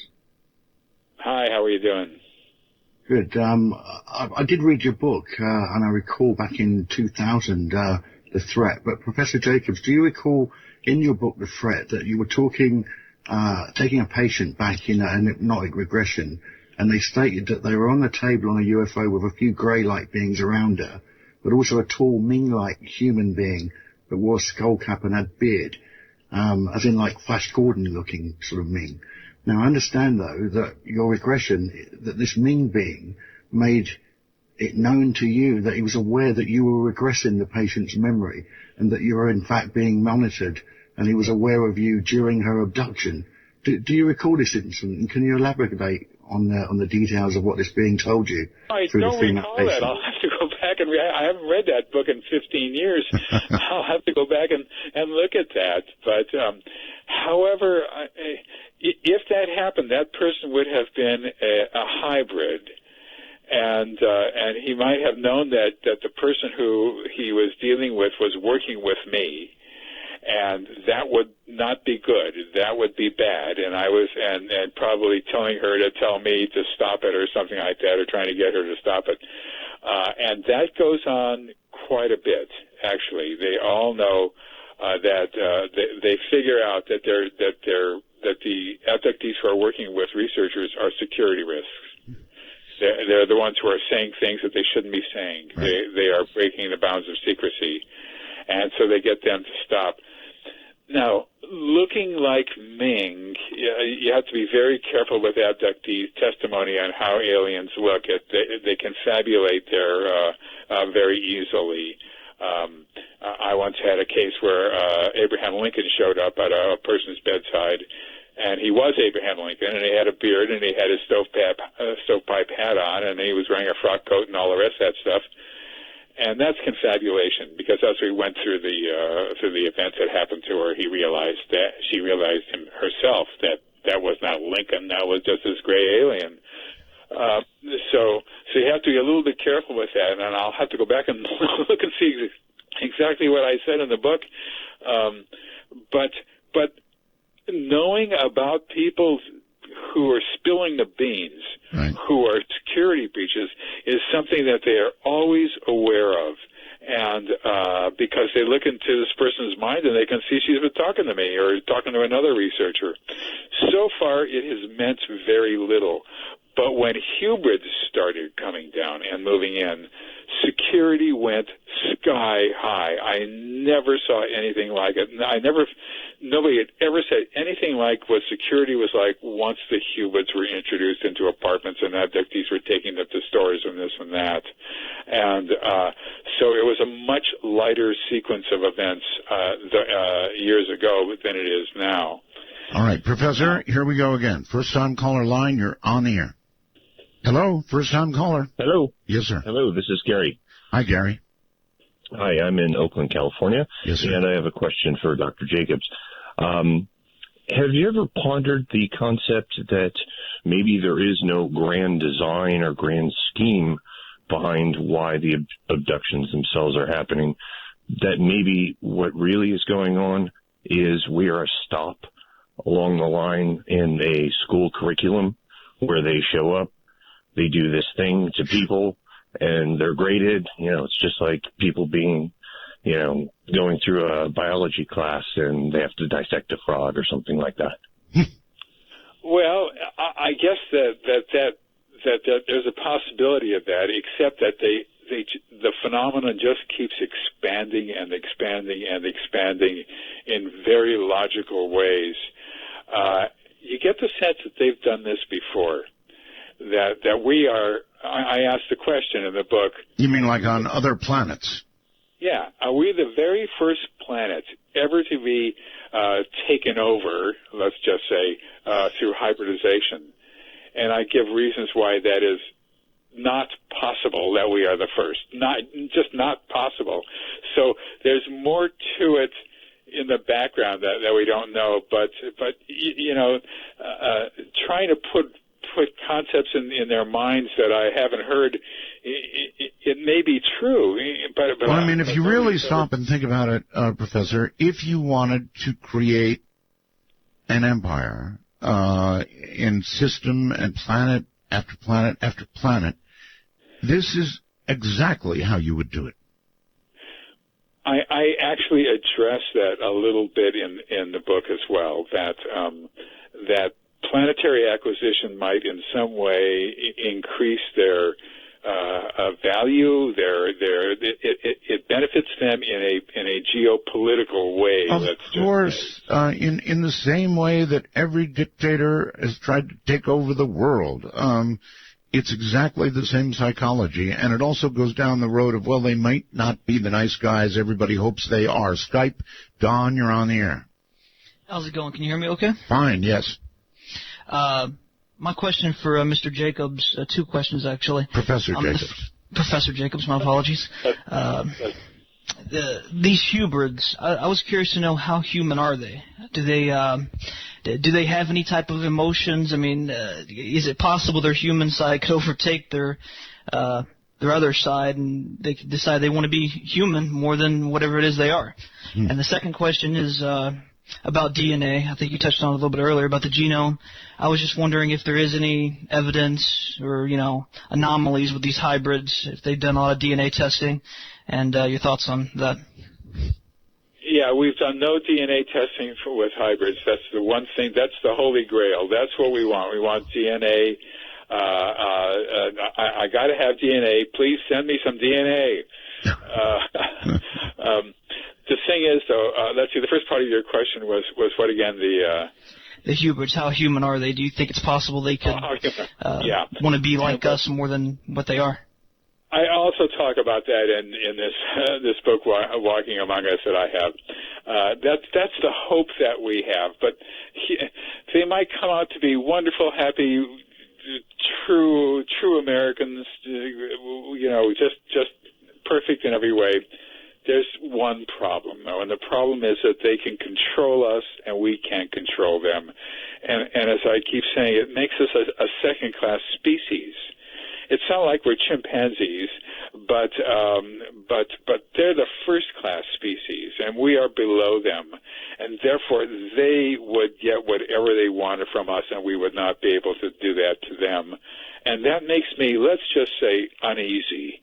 I don't like that. I want to be a first-class species and have them as a second-class species. The whole thing makes me uneasy. I'm trying to get to these people. Hello there. You're on the air with Professor Jacobs. Hello. Hi. Me? Yes, you. Okay. First of all, I have some information for you regarding the case you talked about a little while ago. The guy's name was Jeffrey Allen. Oh, don't give me the name, please. Even though I know you can. I think what he's referring to, Professor, is the hybrid found in the car. Is that correct, caller? Yeah. Yes. Okay, go ahead.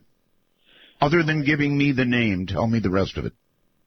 Okay. Well, he was found with like 1,200 plus guns, over a ton of ammunition.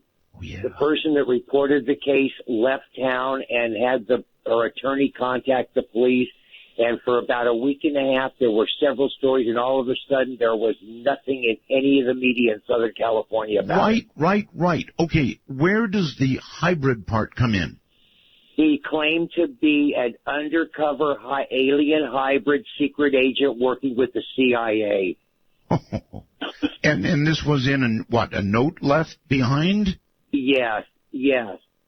It was partly contained in a note and partly from what he allegedly told his girlfriend, Catherine, before he apparently committed suicide. Wow. I knew there was something like that. I knew there was something in the news. I just couldn't remember the exact details. He claimed to be a human-alien hybrid secret agent working for the U.S. CIA. Gotcha. Thank you so much for that, Professor. Well, this sounds like a mentally ill person, to tell you the truth. Maybe. First of all, I would never use that word. They don't even know that word. And, maybe they're learning it now, but the discussion of hybrids is not a normal discussion in American households. No. But they wouldn't know that word. And they would never say that, and they wouldn't have 1,200 guns. Well, now, wait a minute. You were talking back on a UFO. You were talking earlier about mind influence. We, at that point, discussed the fact that they could control minds to the point that they could perhaps have somebody commit suicide, right? I don't know if they could go that far. Well, jump off a cliff? Anything is possible. I don't know if they could go that far, but and I don't want to know. I don't want to have that. I don't want to see that happen. Well, but nobody does. But they can, in fact, control people very, very well, indeed. Okay. All right. First time caller line, real quick. You're on the air. Going once. Hello? Yes. Hello. Yes.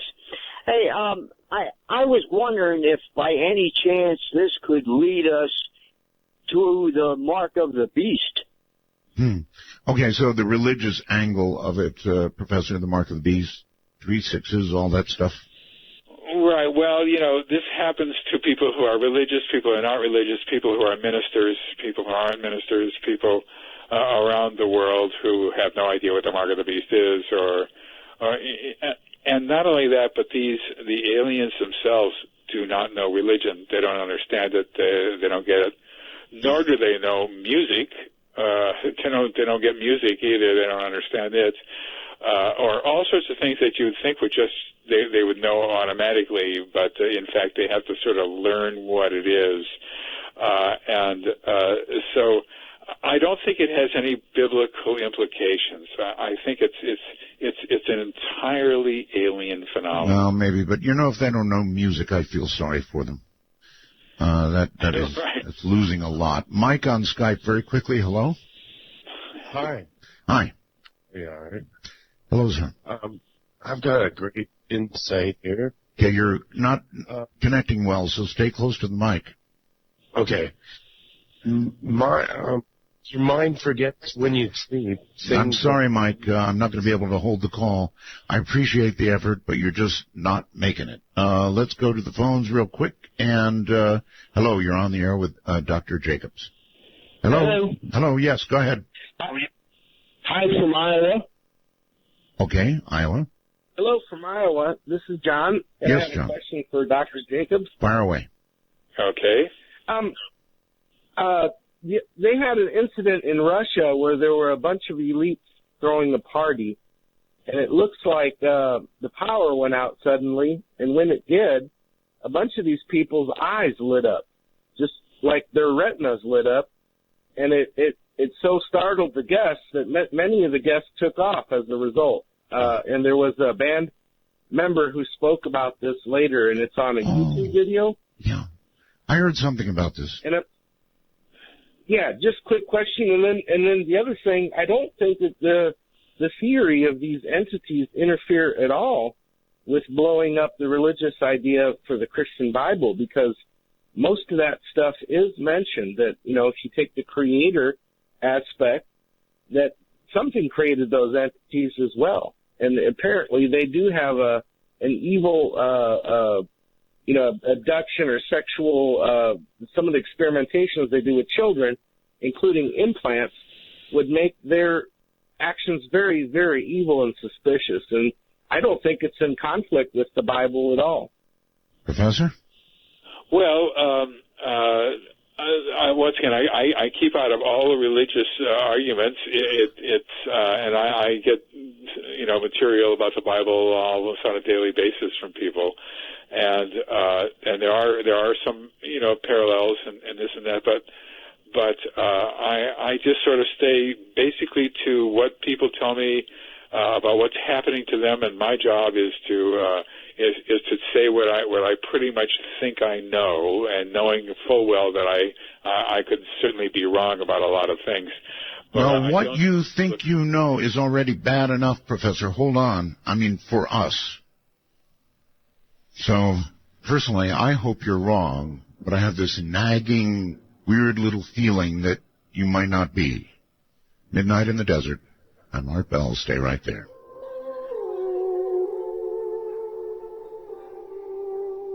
Professor David Jacobs is my guest. Good evening. It's good to have you all with us. I want to remind you the first-time caller line is area code 775-285-5800.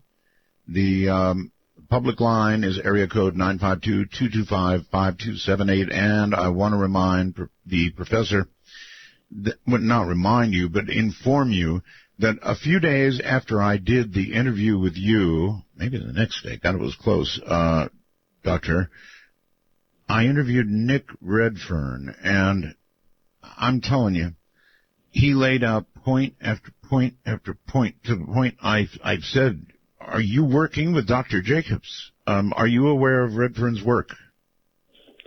I'm not that much aware of it. In fact, I just ordered his books from Amazon.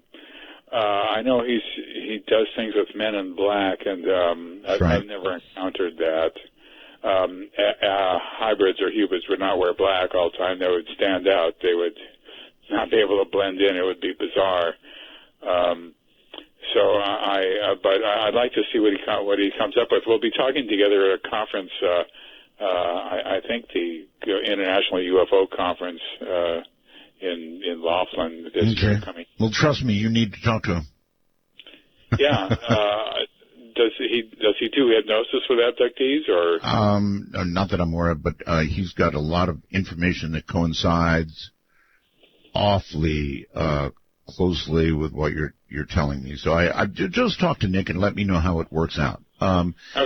Okay, Dale on Skype, you're on the air with the professor. Hi. Hi, Art Bell. Awesome to talk to you. Great show tonight, and made especially better since we had to wait a day for it. Thank you for your patience. Yes, well, okay, I almost blamed some of it on the show, but go ahead. Okay, a couple of things. First, I think we have a planetary defense lead here on the DNA, because it will be different base human DNA, and we should be able, if we could keep a project secret, to find out how it's different and perhaps engineer a bug that would eat those. War of the Worlds kind of thing. Yeah. Well, we need, one thing you mentioned is dead right on, and I'm sure the professor agrees, we need DNA proof. Now, I don't know if that's going to be obtainable. I don't know that we are refined enough in the way that we look at DNA that we could even recognize such a change. Professor? Well, it would be good to give it to a DNA specialist and see if he can find anything that looks odd or different or anything at all. There's got to be some sort of difference in once again, neurology. That's where the main thing would be. I agree. And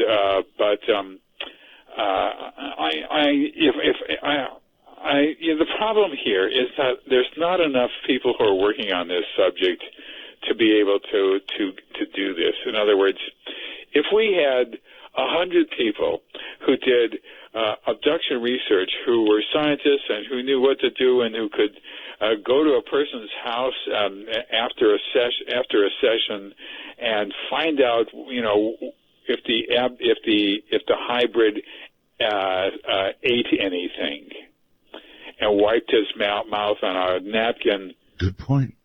Is the napkin still there? Is there DNA there? That's the way we would find it.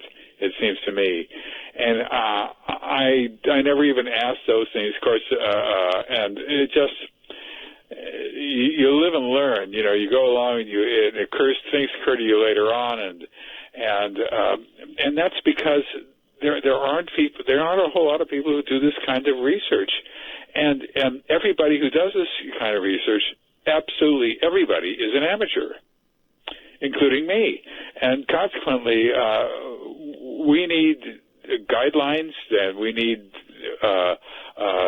people who can do DNA analysis and would not charge us $1 million to do it. Yep. Do it gratis, or hopefully For the human race. for the human race, right? I mean, there's so many different things. I mean, the whole thing is so nutty in the fact that I'm a retired professor of history, not of science. I'm not working for the government. I'm not working for anybody. I'm retired, and I'm doing this research it's possibly the most important research that ever happened in the history of humankind. I do think that this is the greatest existential threat that's ever happened. And I look around, and there's a few other people doing it. There's Kathleen Martin, there's Yvonne Smith, there's Jed Turnbull, there's a couple of others. But not enough. Not enough, and not heavy hitter scientists who have contacts with other scientists who can set up bridges to doing DNA and this and that. I mean, I'm with you. All right. Dale, we still have Dale. Go ahead, Dale, if you have anything else. Yeah, the other thing was, Professor, last show you were saying that a rare few people, when the mind control started, were able to snap out of it and not be controlled. From your experience with hypnosis, would we be able to install a key that if someone detected the onset of that mind control would give them a rush of rage or something that would snap them out of it? I tried this once early on. What I did was I had a person draw dots on his chest with different colored ink or pencils or something. And I knew that they would notice that the gray aliens, in those days I thought everything was gray aliens, and that the gray aliens would look at that and ask him, what's this? Or, are you sick or something or whatever, that's something they never saw.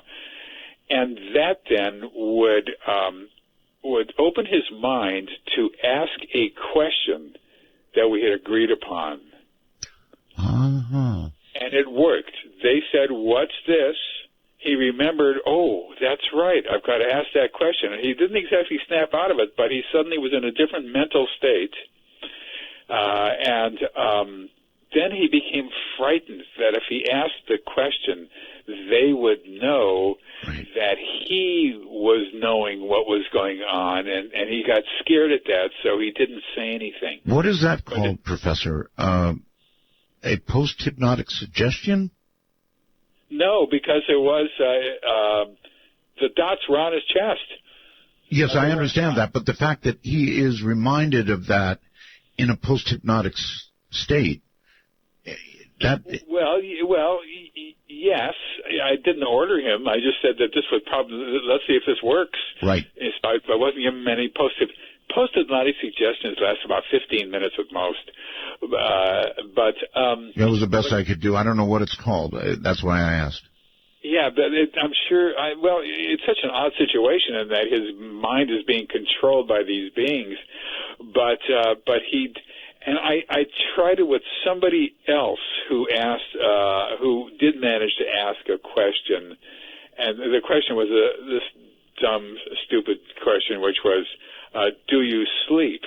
This was early on, and she reported back to me that they said that we always sleep, or we're always asleep, or something like that, and I thought, oh, that's interesting. But now that I look back on it, I realized that was confabulation. They probably didn't say that. She probably just picked that up out of her own mind. Okay. Don't ask me how I know that, but I know it. All right, let's go outside the country, I think all the way to Romania. Hello. Well, I've got a question for Professor Jacobs. Go ahead. The question is, what if we've been planted here thousands of years ago to serve the procreation process later on when we reach the, let's say, sufficient numbers? Or I don't know. I mean, we could be a tool for them. That's actually a pretty interesting question. We were placed here by them for procreation for this very future purpose. That's what you're saying, right? Yeah. Yep. Professor? Well, once again, anything is possible, but the problem here is that you do have an archaeological record that is continually being filled in by the finding of bones. Archaeology, or physical anthropology, rather, is bone-driven, and the more you learn about more bones you find, the more you learn about early humans. And there were different types of early humans, one of which arose above the others. It's not just a tree. It's not just a line of early humans and then more modern humans and then more modern and then us. Right. It's more like a bush where you have early humans. They just sort of died out for various reasons, and other kinds of humans that died out, and then the Homo sapiens took precedence. So there is that record, and it goes back millions of years, and so there, in other words, there is the suddenness of the growth of the brain, but that's always been explained through a mutation that took place in the brain, which helped the brain to grow, and the cerebellum and all the rest of this stuff, and then they've created modern humans. Either that or the obelisk. Either that or the obelisk. Sorry, I just can't resist every now and then. First-time caller line, you're on the air with Professor Jacobs. Hello. Going once. First-time caller line, going twice. Gone. Too bad. Chance missed. Roanoke, I think you're on the air. Hello? Yes, hello. Yes, Art. Great to hear from you. I retired in July, and I heard you were coming back on, and great timing. Well, I started back up in July, so there you go. Yeah. Synchronicity of some sort. I've been studying this cattle mutilation stuff for the last 20 years since Linda Moulton Howe started out with it. Yes, sir. And I think it's tied directly in with this hybrid thing. So do I. Yeah. I've got this feeling that early on they were looking at mammals, specifically cows, and the reproductive system and all the rest of it. And that if you remember, that's exactly one of the main areas of interest. Those areas were cut out, you'll recall. Right. So I'm with you. I don't know about the professor, but I'm with you. I see a relationship. Well, it just stands to reason they take the same parts, and, we're getting up to tens of thousands of cattle the last 30, 40 years. And yes, sir. They're making incubation parts. I'm with you all the way. Professor, what do you think? Relationship? No relationship. I don't know. I've always sort of kept my distance from crop circles and from cattle mutilations because I don't think that there's enough evidence that they're aliens. If, however, aliens are doing it, it's a peripheral event. It might be ultimately, although they're not taking the whole cow or the whole horse or whatever, but it might be to produce food. But then again, there's so many hybrids around. I don't think there's enough. Professor, you need to look more carefully into the records that this gentleman is talking about.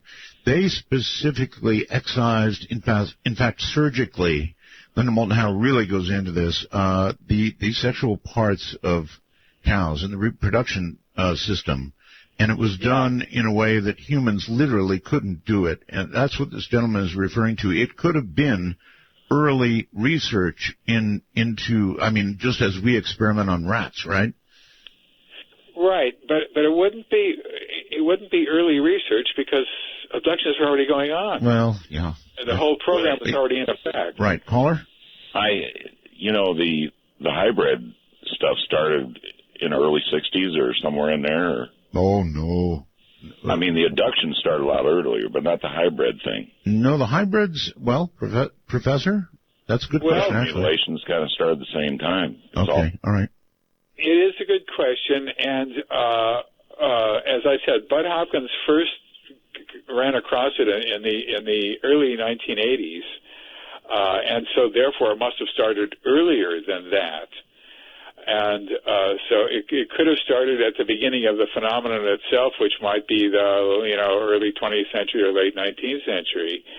And the question is, were they producing hybrids, or were they beginning to produce hybrids, the ones who are going to be moving in? And, right. And we don't know. Once again, I'm sorry to keep saying we don't know for every question that's asked. No, when you don't know, that's what you need to say. I wish I knew more.